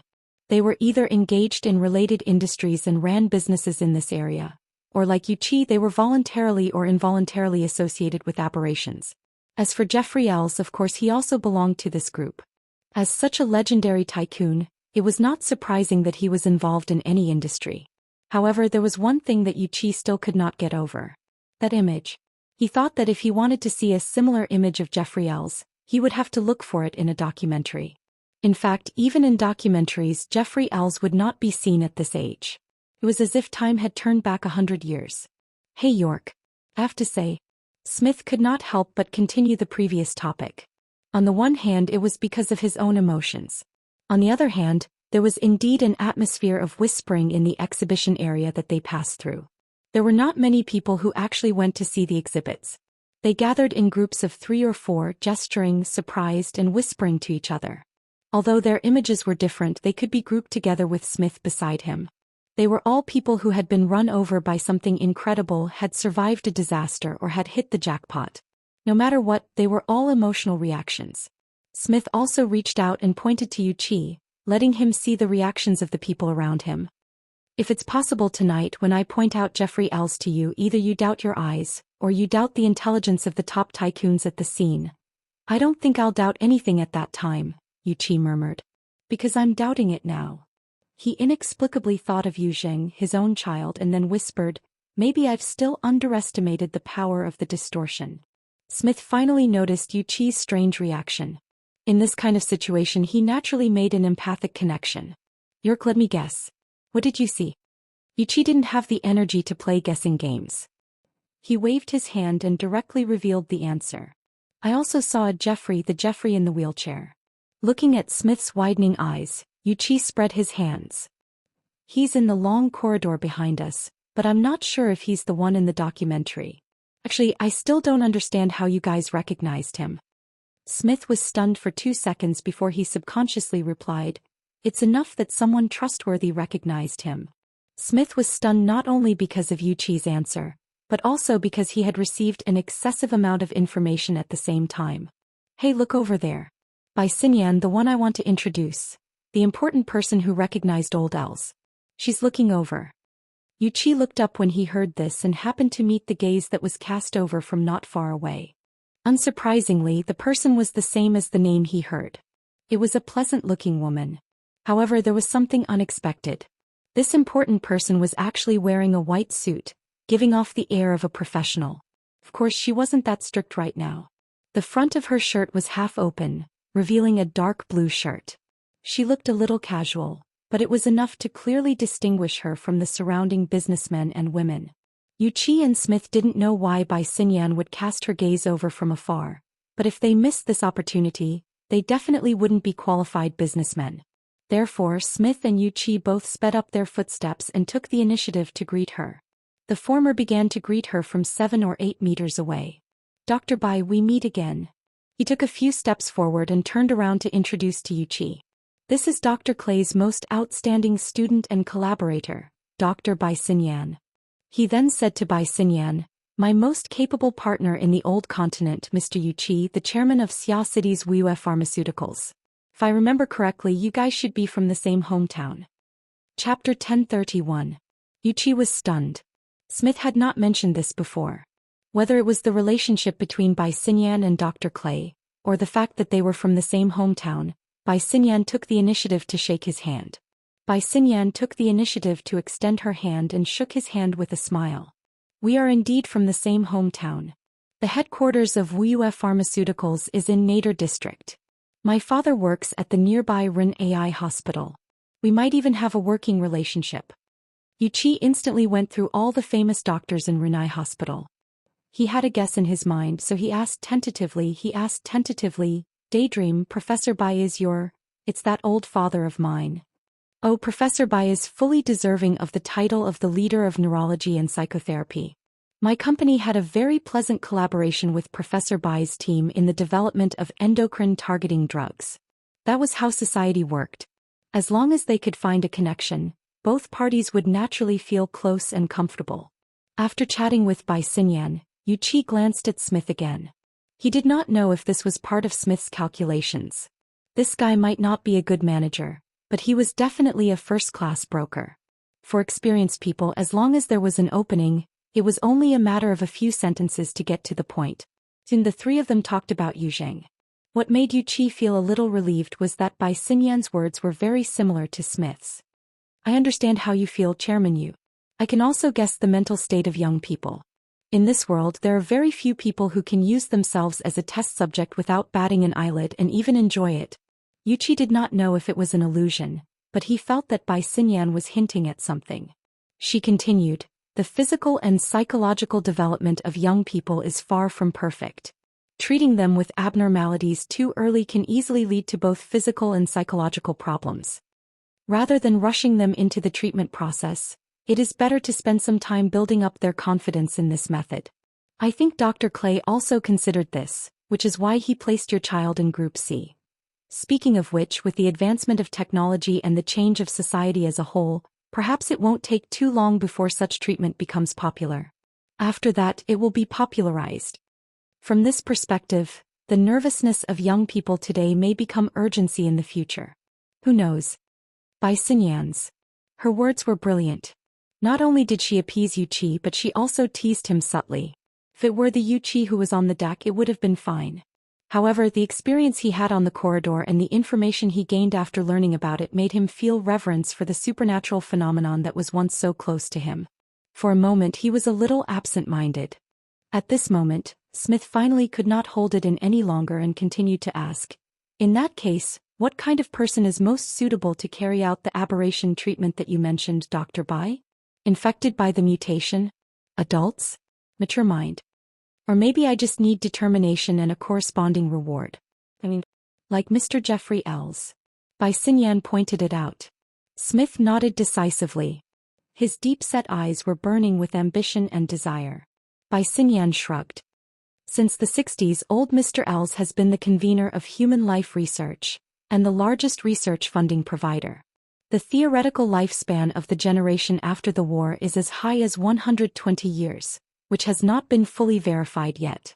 However, the effective working age skyrocketed to 75 years, and it is indeed his great contribution. Smith did not know whether Bai Xinyan was praising or mocking him. He could only do his best to protect his idol. Mr. Els is a pioneer, there is no doubt about that. Yes, I hope he can give a correct and promising direction. Yuqi always felt that Bai Xinyan's words had a different meaning. While he was pondering, Bai Xinyan seemed to have seen something. She raised her head and looked into the depths of the exhibition area. Suddenly she said softly, sorry. Then she separated from the two and walked in that direction. Before she left, she took a deep breath. What's wrong? I'm not sure. Yuqi and Smith had a meaningless conversation. They also stretched their necks to look over, but with so many booths between them, they really did not know what was going on. Smith casually said some gossip. Right about this Dr. Bai Xinyan, there is an identity that I did not mention before. It is said that she is the girlfriend of that young Mr. Wang. Which, aren't you standing on that person's private property? Wang Yu. Yuqi also took a deep breath, but the shock he felt was not as direct as Jeffrey L's. Compared to the legends of old, the young and high-profile figures of power of today inevitably made people divert some of their attention to the astonishing family behind them. Of course, with Yuqi's net worth, he really did not have the qualifications to judge others. It was also at this time that the two finally saw something different as they followed Bai Xinyan's back. Actually, the two still did not see too clearly, but Yuqi caught a glimpse of a dark and muscular giant among the stream of people in the exhibition area. This giant was clearly half a head taller than the others. Yu Qi's pupils contracted. He immediately recognized this person. This was one of the 4 people from Luo Nan's group of 4 that he had met in the long corridor. This person had arrived. Didn't that mean? That's right. Right now, Area C had become an exhibition area. Luo Nan and the others had come here. They probably had no other goal. Talker? Smith's reaction was a bit slower, but he clearly understood the identity of the person on the other side. Talker? The one from Koro Base? That big guy. Yu Qi was truly shocked. Yu Qi had heard of this name before. In fact, any multinational enterprise involved in ocean shipping would inevitably have to deal with the logistics tycoon of this area, the godfather of the underworld, Talker. The sales network of Yu Qi's Wuxia Pharmaceuticals did not set foot in this area. However, a small portion of the pharmaceutical factory's biological raw materials purchase channels were deeply connected to the industrial chain around T-City. This formed a few intersections. Talker's identity was subtle. He was relatively mysterious. Yu Qi had only heard of his name, but he had never seen him in person.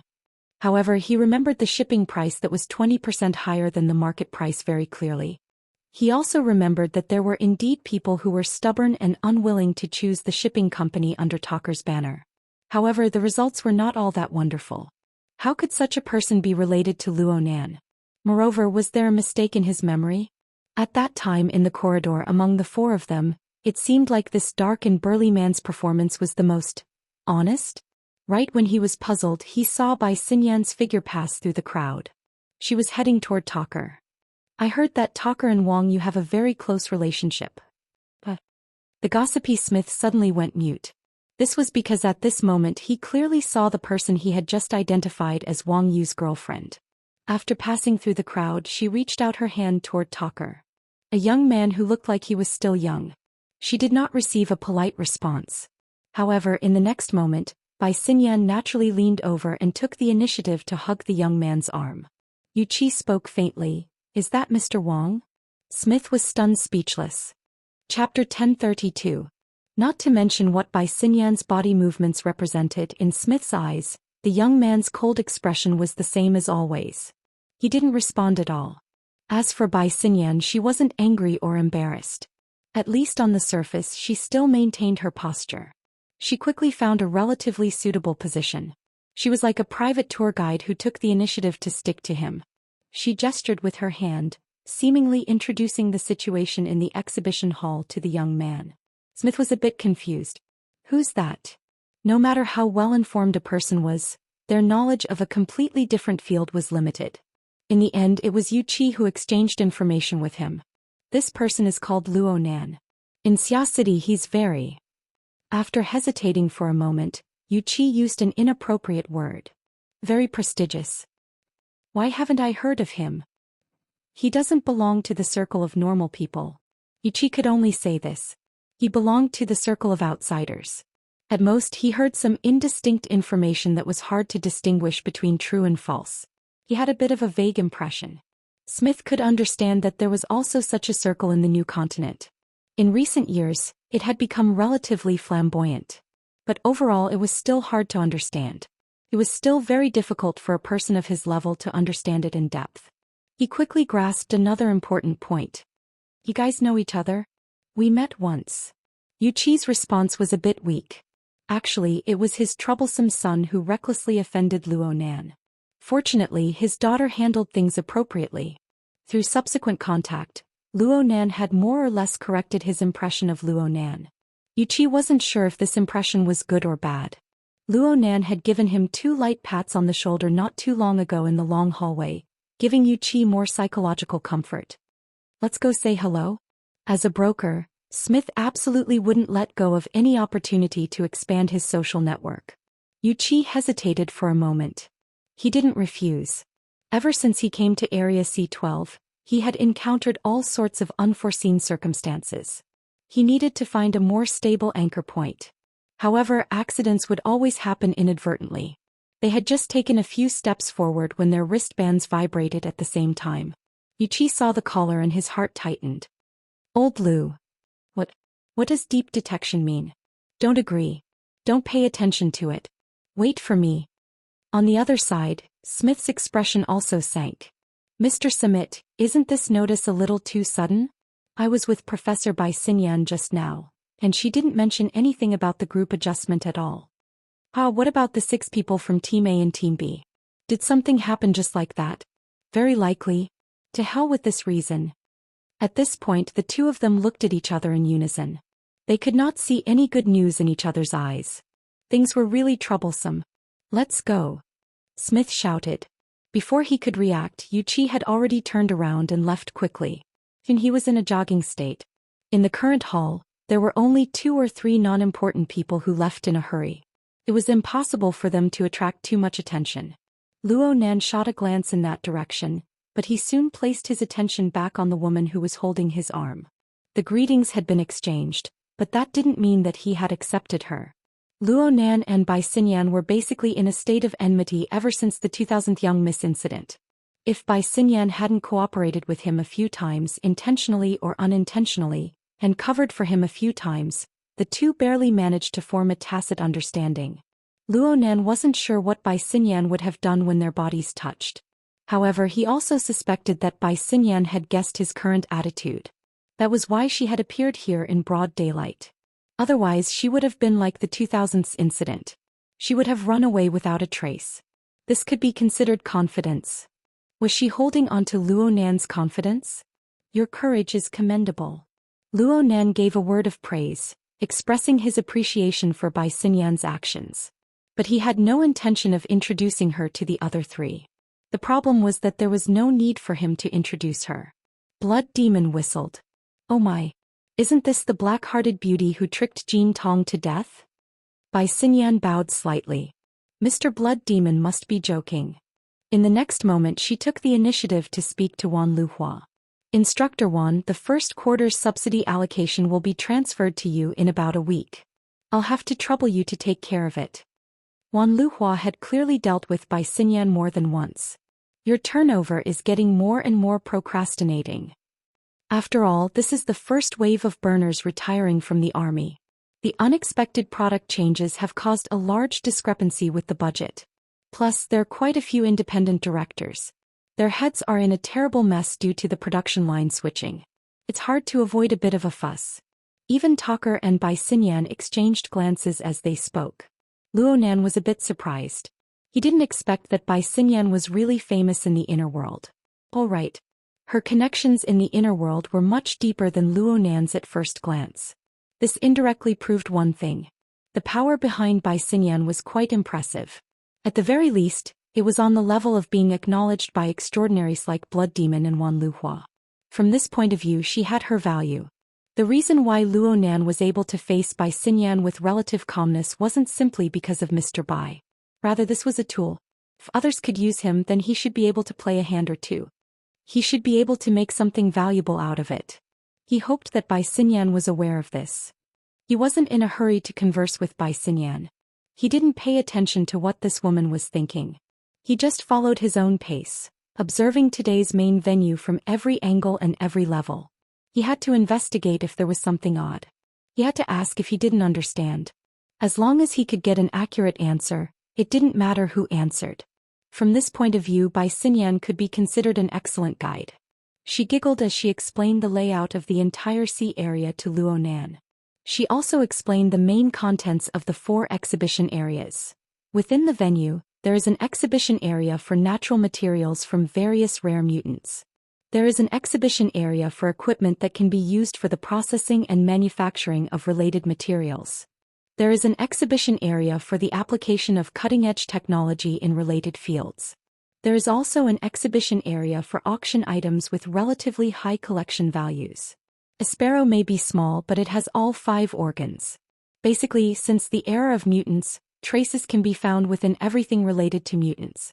This is precisely the theme of this year's Jadeite Light Trade Fair. All 5 organs? Isn't it just 4 organs? Blood Demon was all smiles as he teased Bai Xinyan. If you say it like this, then there really is.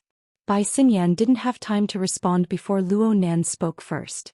There are quite a few people here. Chapter 1033. Blood Demon displayed his ability as a supporting character. What do you mean? Only humans can recognize things like distortion.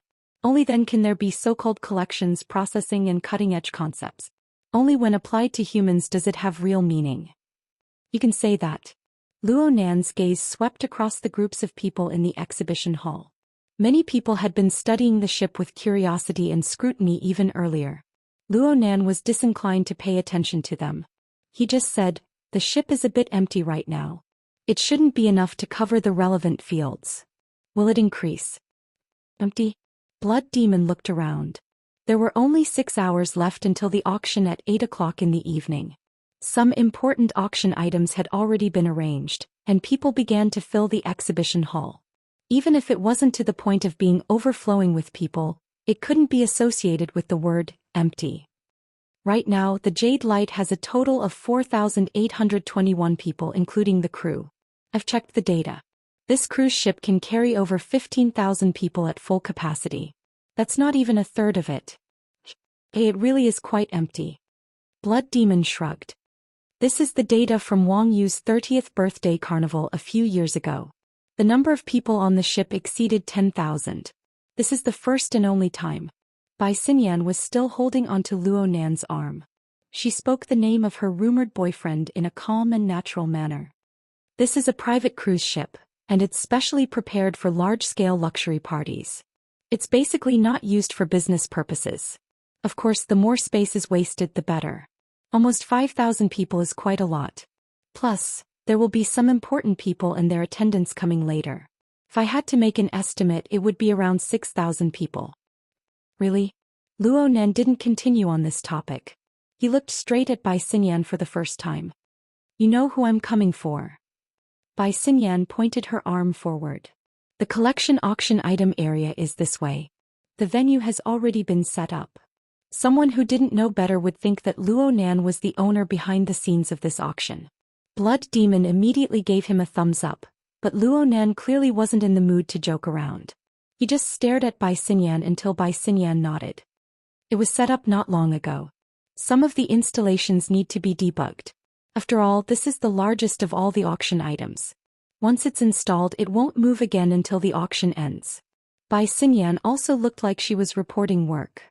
For the sake of convenience, the entire booth is placed on the elevator. This is to facilitate the flow of the auction. Luo Nan and the others entered a relatively spacious area under Bai Xinyan's guidance as they spoke. The so-called spaciousness was only relative. There were actually quite a lot of people here, but compared to other areas, it seemed like there were more people working here.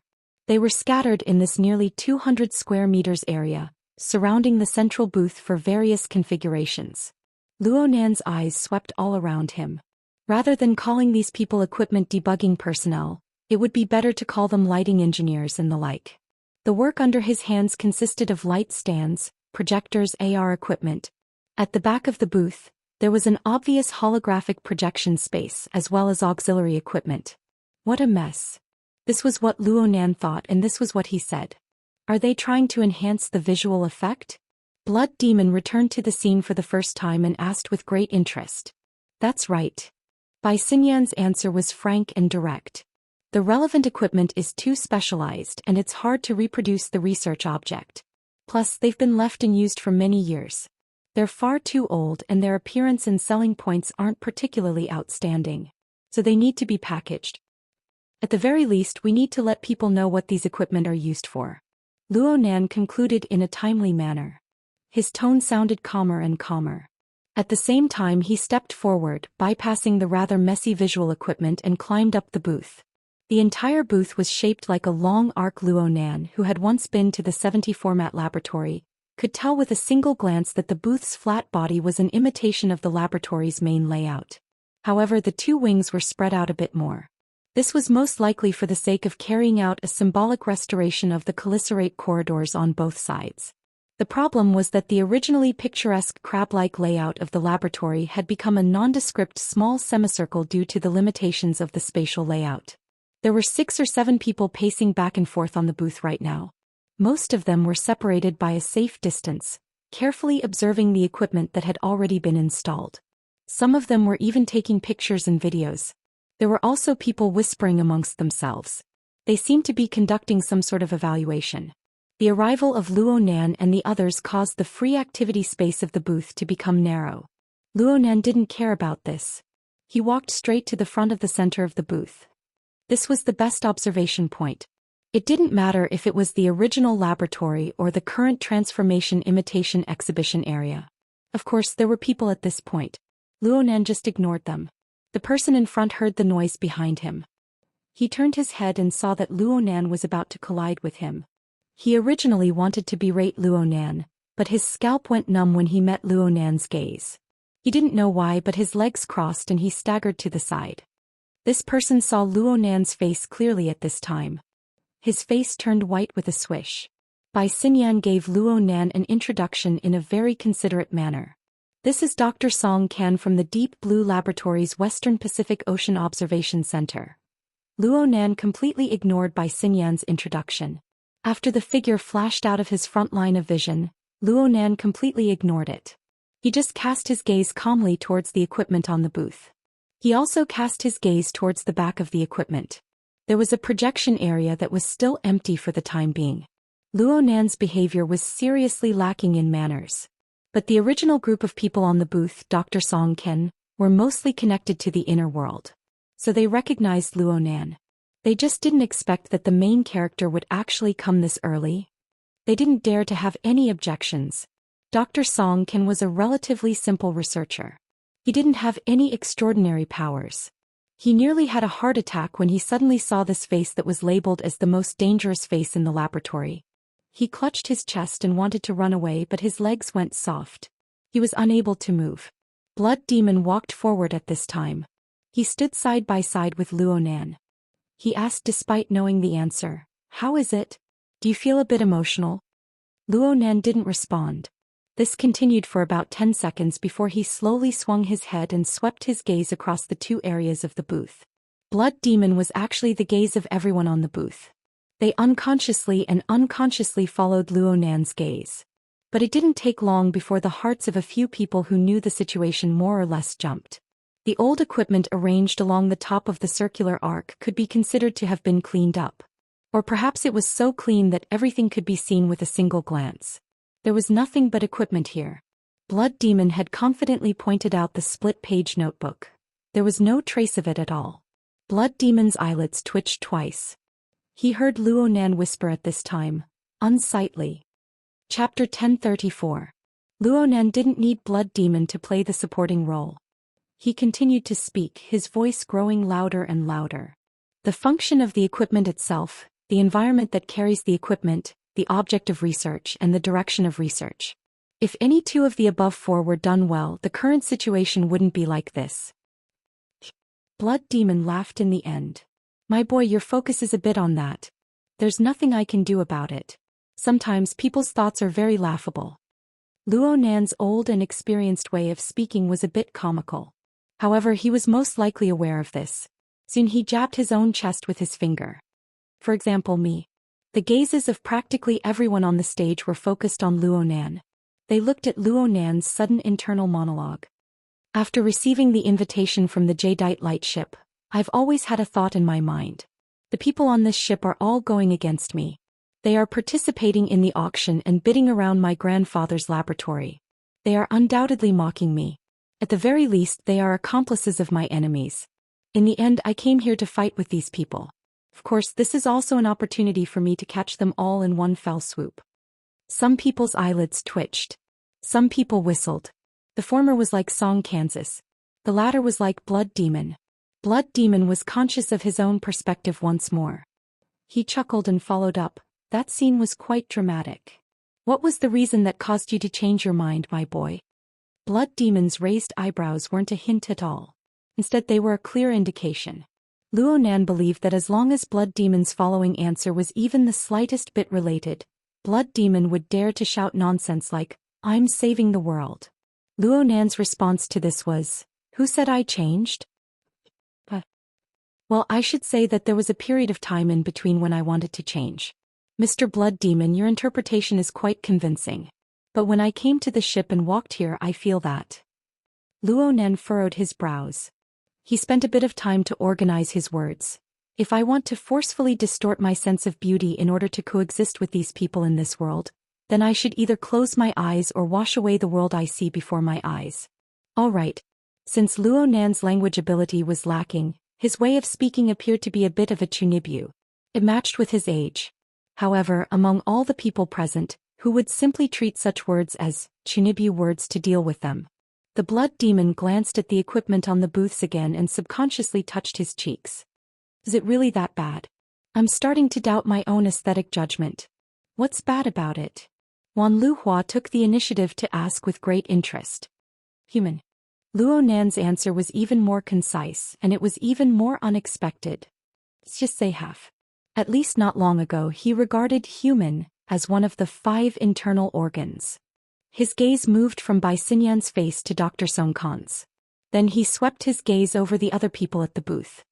The people standing in front of these instruments on this poorly restored exhibition stand should be pure researchers and explorers. Now what these people are thinking. Emotions, desires, inclinations. I don't approve of the things that have been accumulated.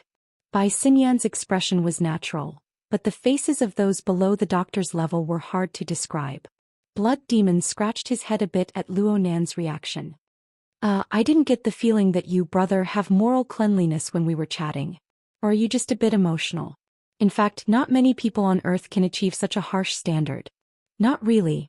Even if you have different thoughts and selfish motives when faced with a complex and profound research subject, you don't have the energy to think about these messy things. When you are faced with a sandstorm evolved from shattered fragments of space and time, a sandstorm that could corrode buildings, lives, and even the space and time that holds you. If you want to find valuable things in this maze, how can you do it without the harshest of concentration? Blood Demon blinked.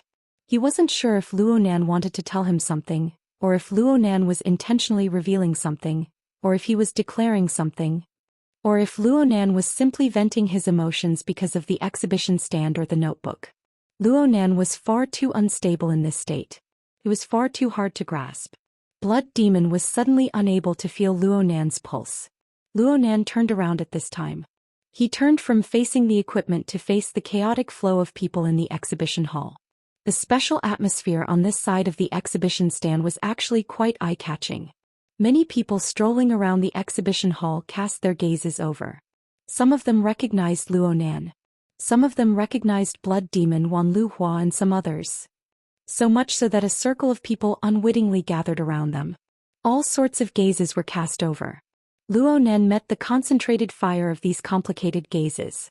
He suddenly asked, "These should be the people who support related research and consume the results of research." The first to answer was actually Bai Xinyan. All the participants on this ship represent practically 90% of the distortion industrial system. From upstream to downstream, from capital to scientific research, from production to consumption. They cover everything. Luo Nan's lips twitched. Is that so? These people are the ones who have the closest contact with distortion. They are the ones who trace it back to its source. Looking at it as a whole, looking at it from the current situation, they are truly rotten to the core. Rotten skeletal frames. Rotten mental structures. Rotten desires driven.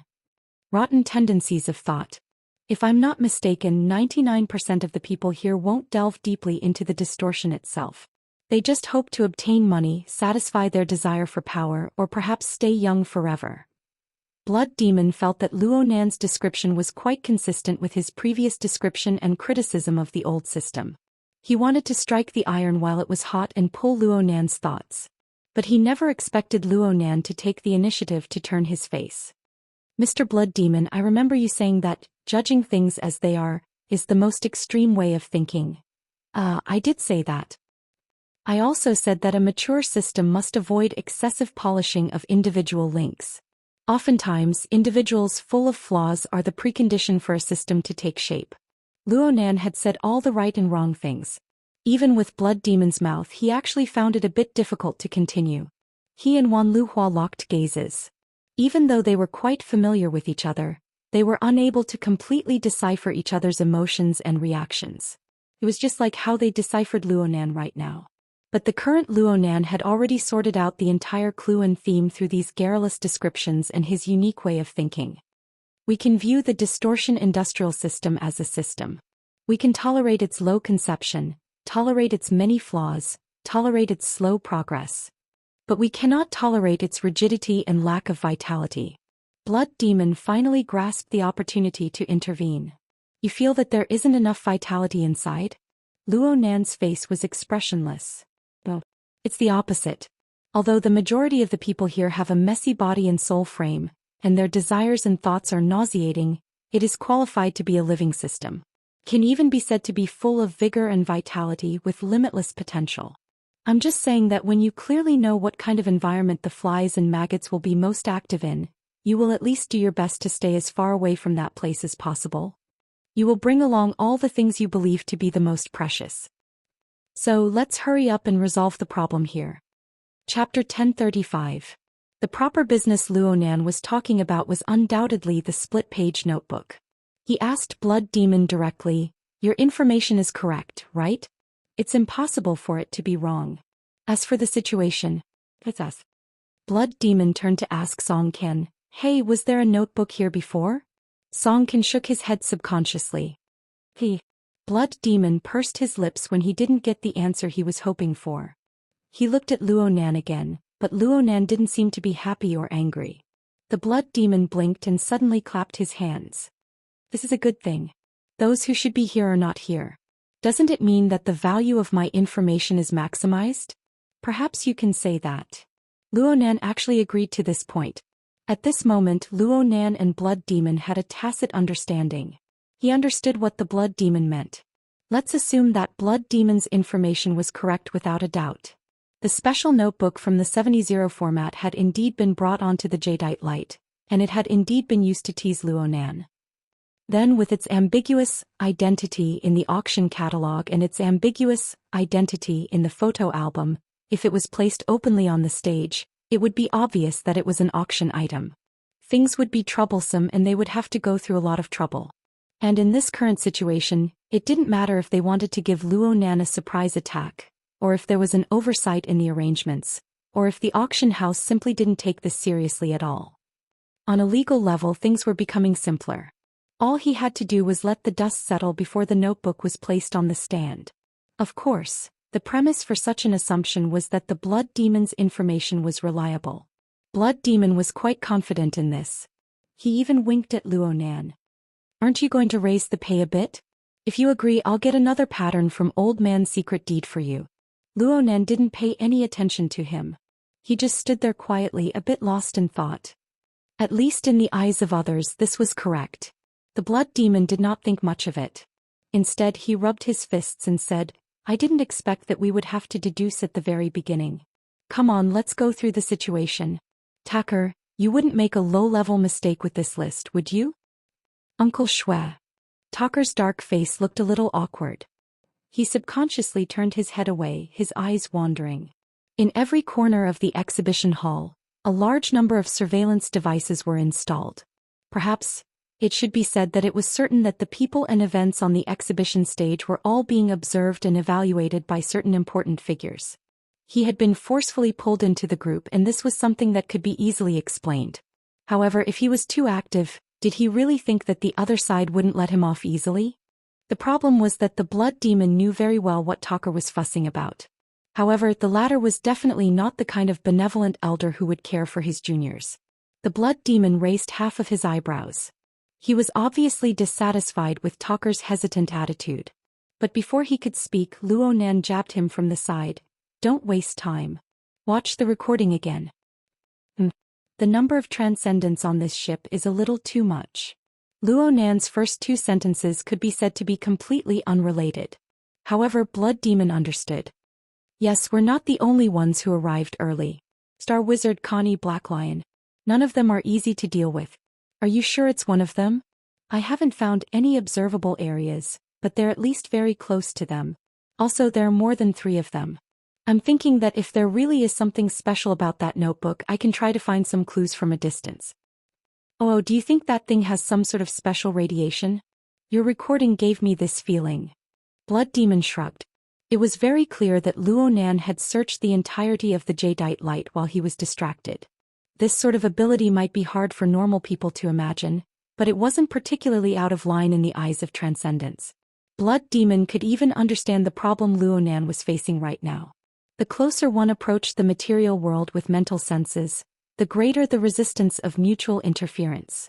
The more interference one received, the more range one could cover, and the more limited the details one could capture.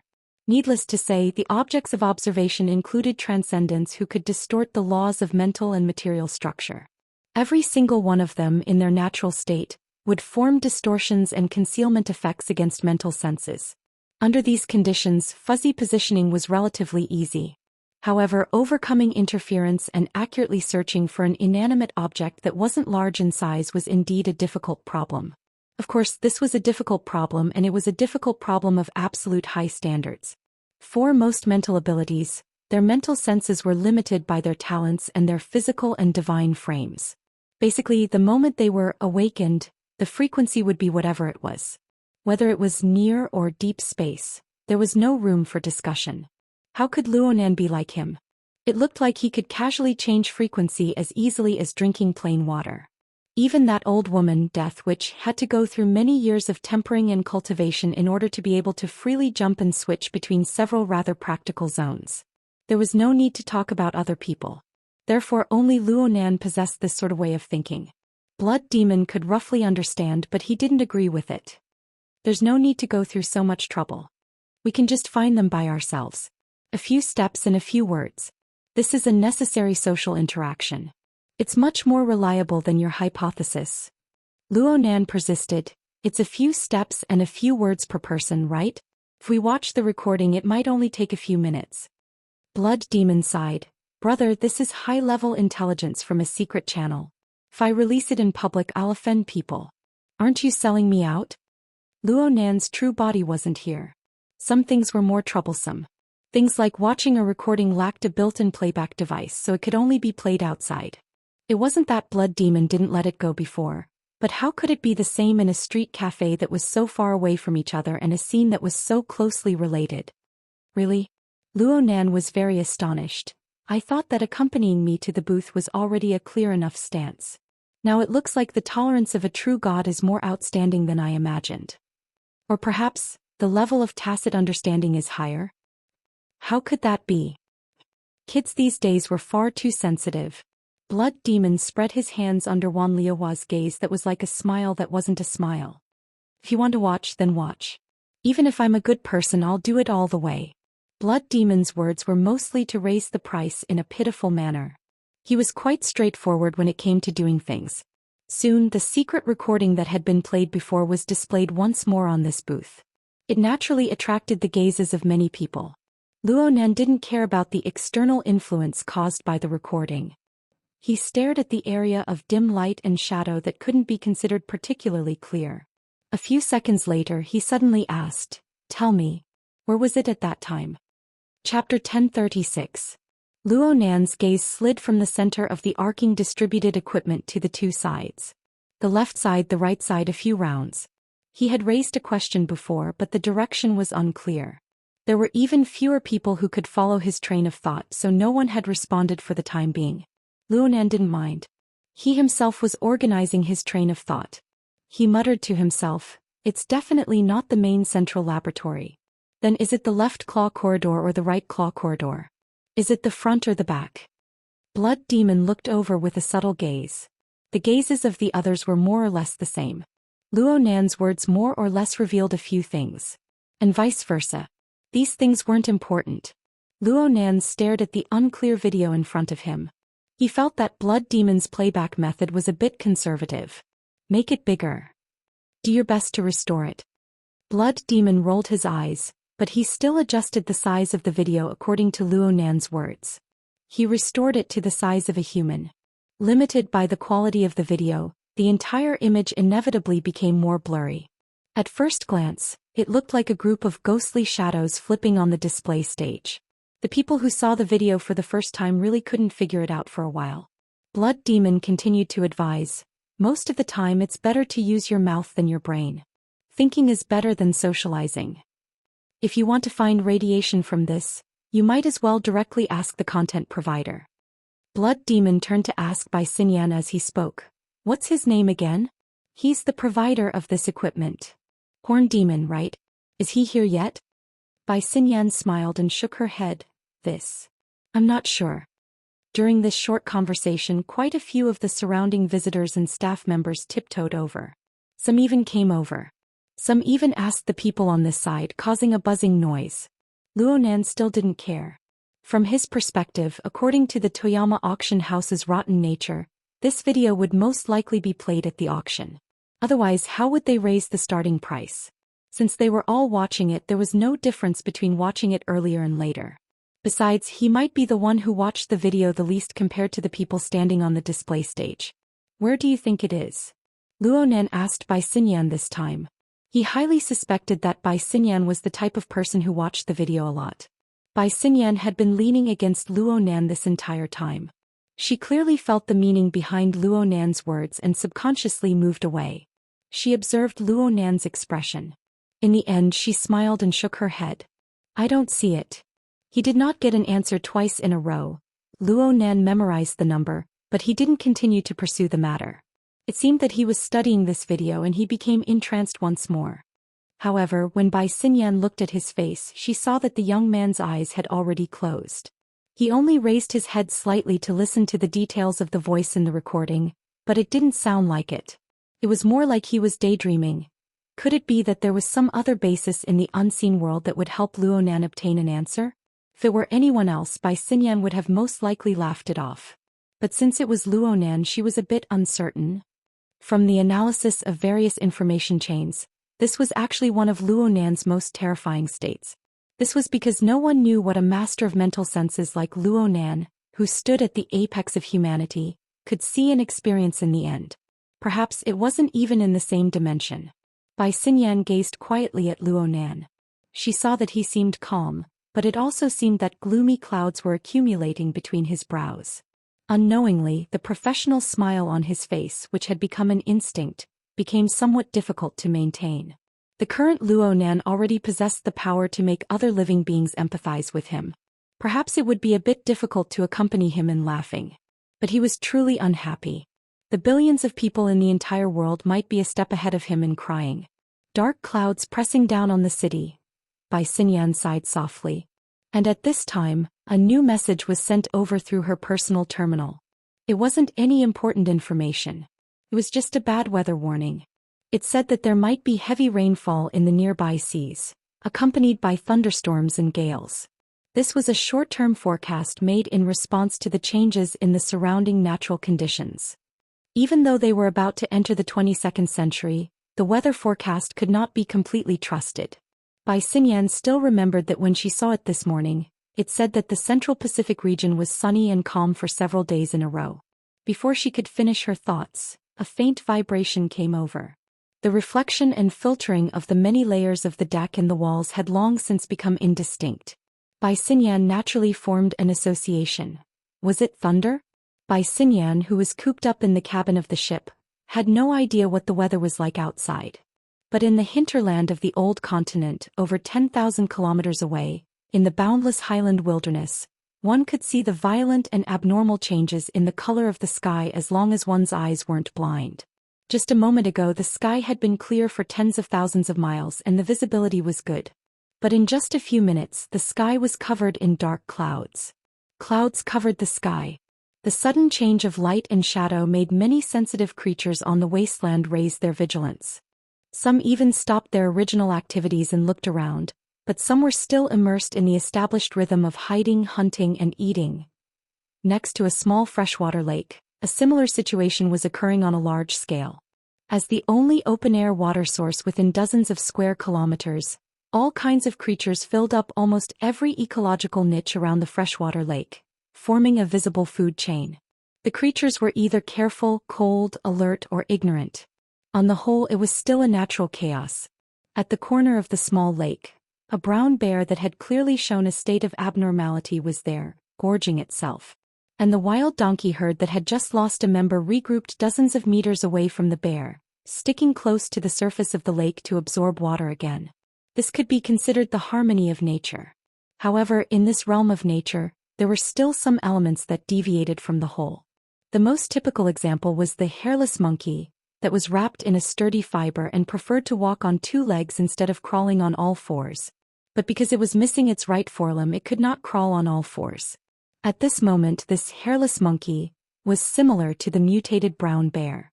It had just killed a wild donkey, and it was somewhat awkward as it used one hand to press down on the prey and tear it apart to obtain nutrients from the fresh meat. Other than that, it did not care about anything else. If that was all, it would only be a slight incongruity. The problem was that this hairless monkey was changing. There was some unusual squirming on the surface of its body, undulating against the fiber fabric that was wrapped around it. At the same time, there was a rustling sound coming from it. Especially as the clouds in the sky thickened and the sky darkened, there was light swimming and flickering under the layer of clothing, vaguely forming a chain that formed a net.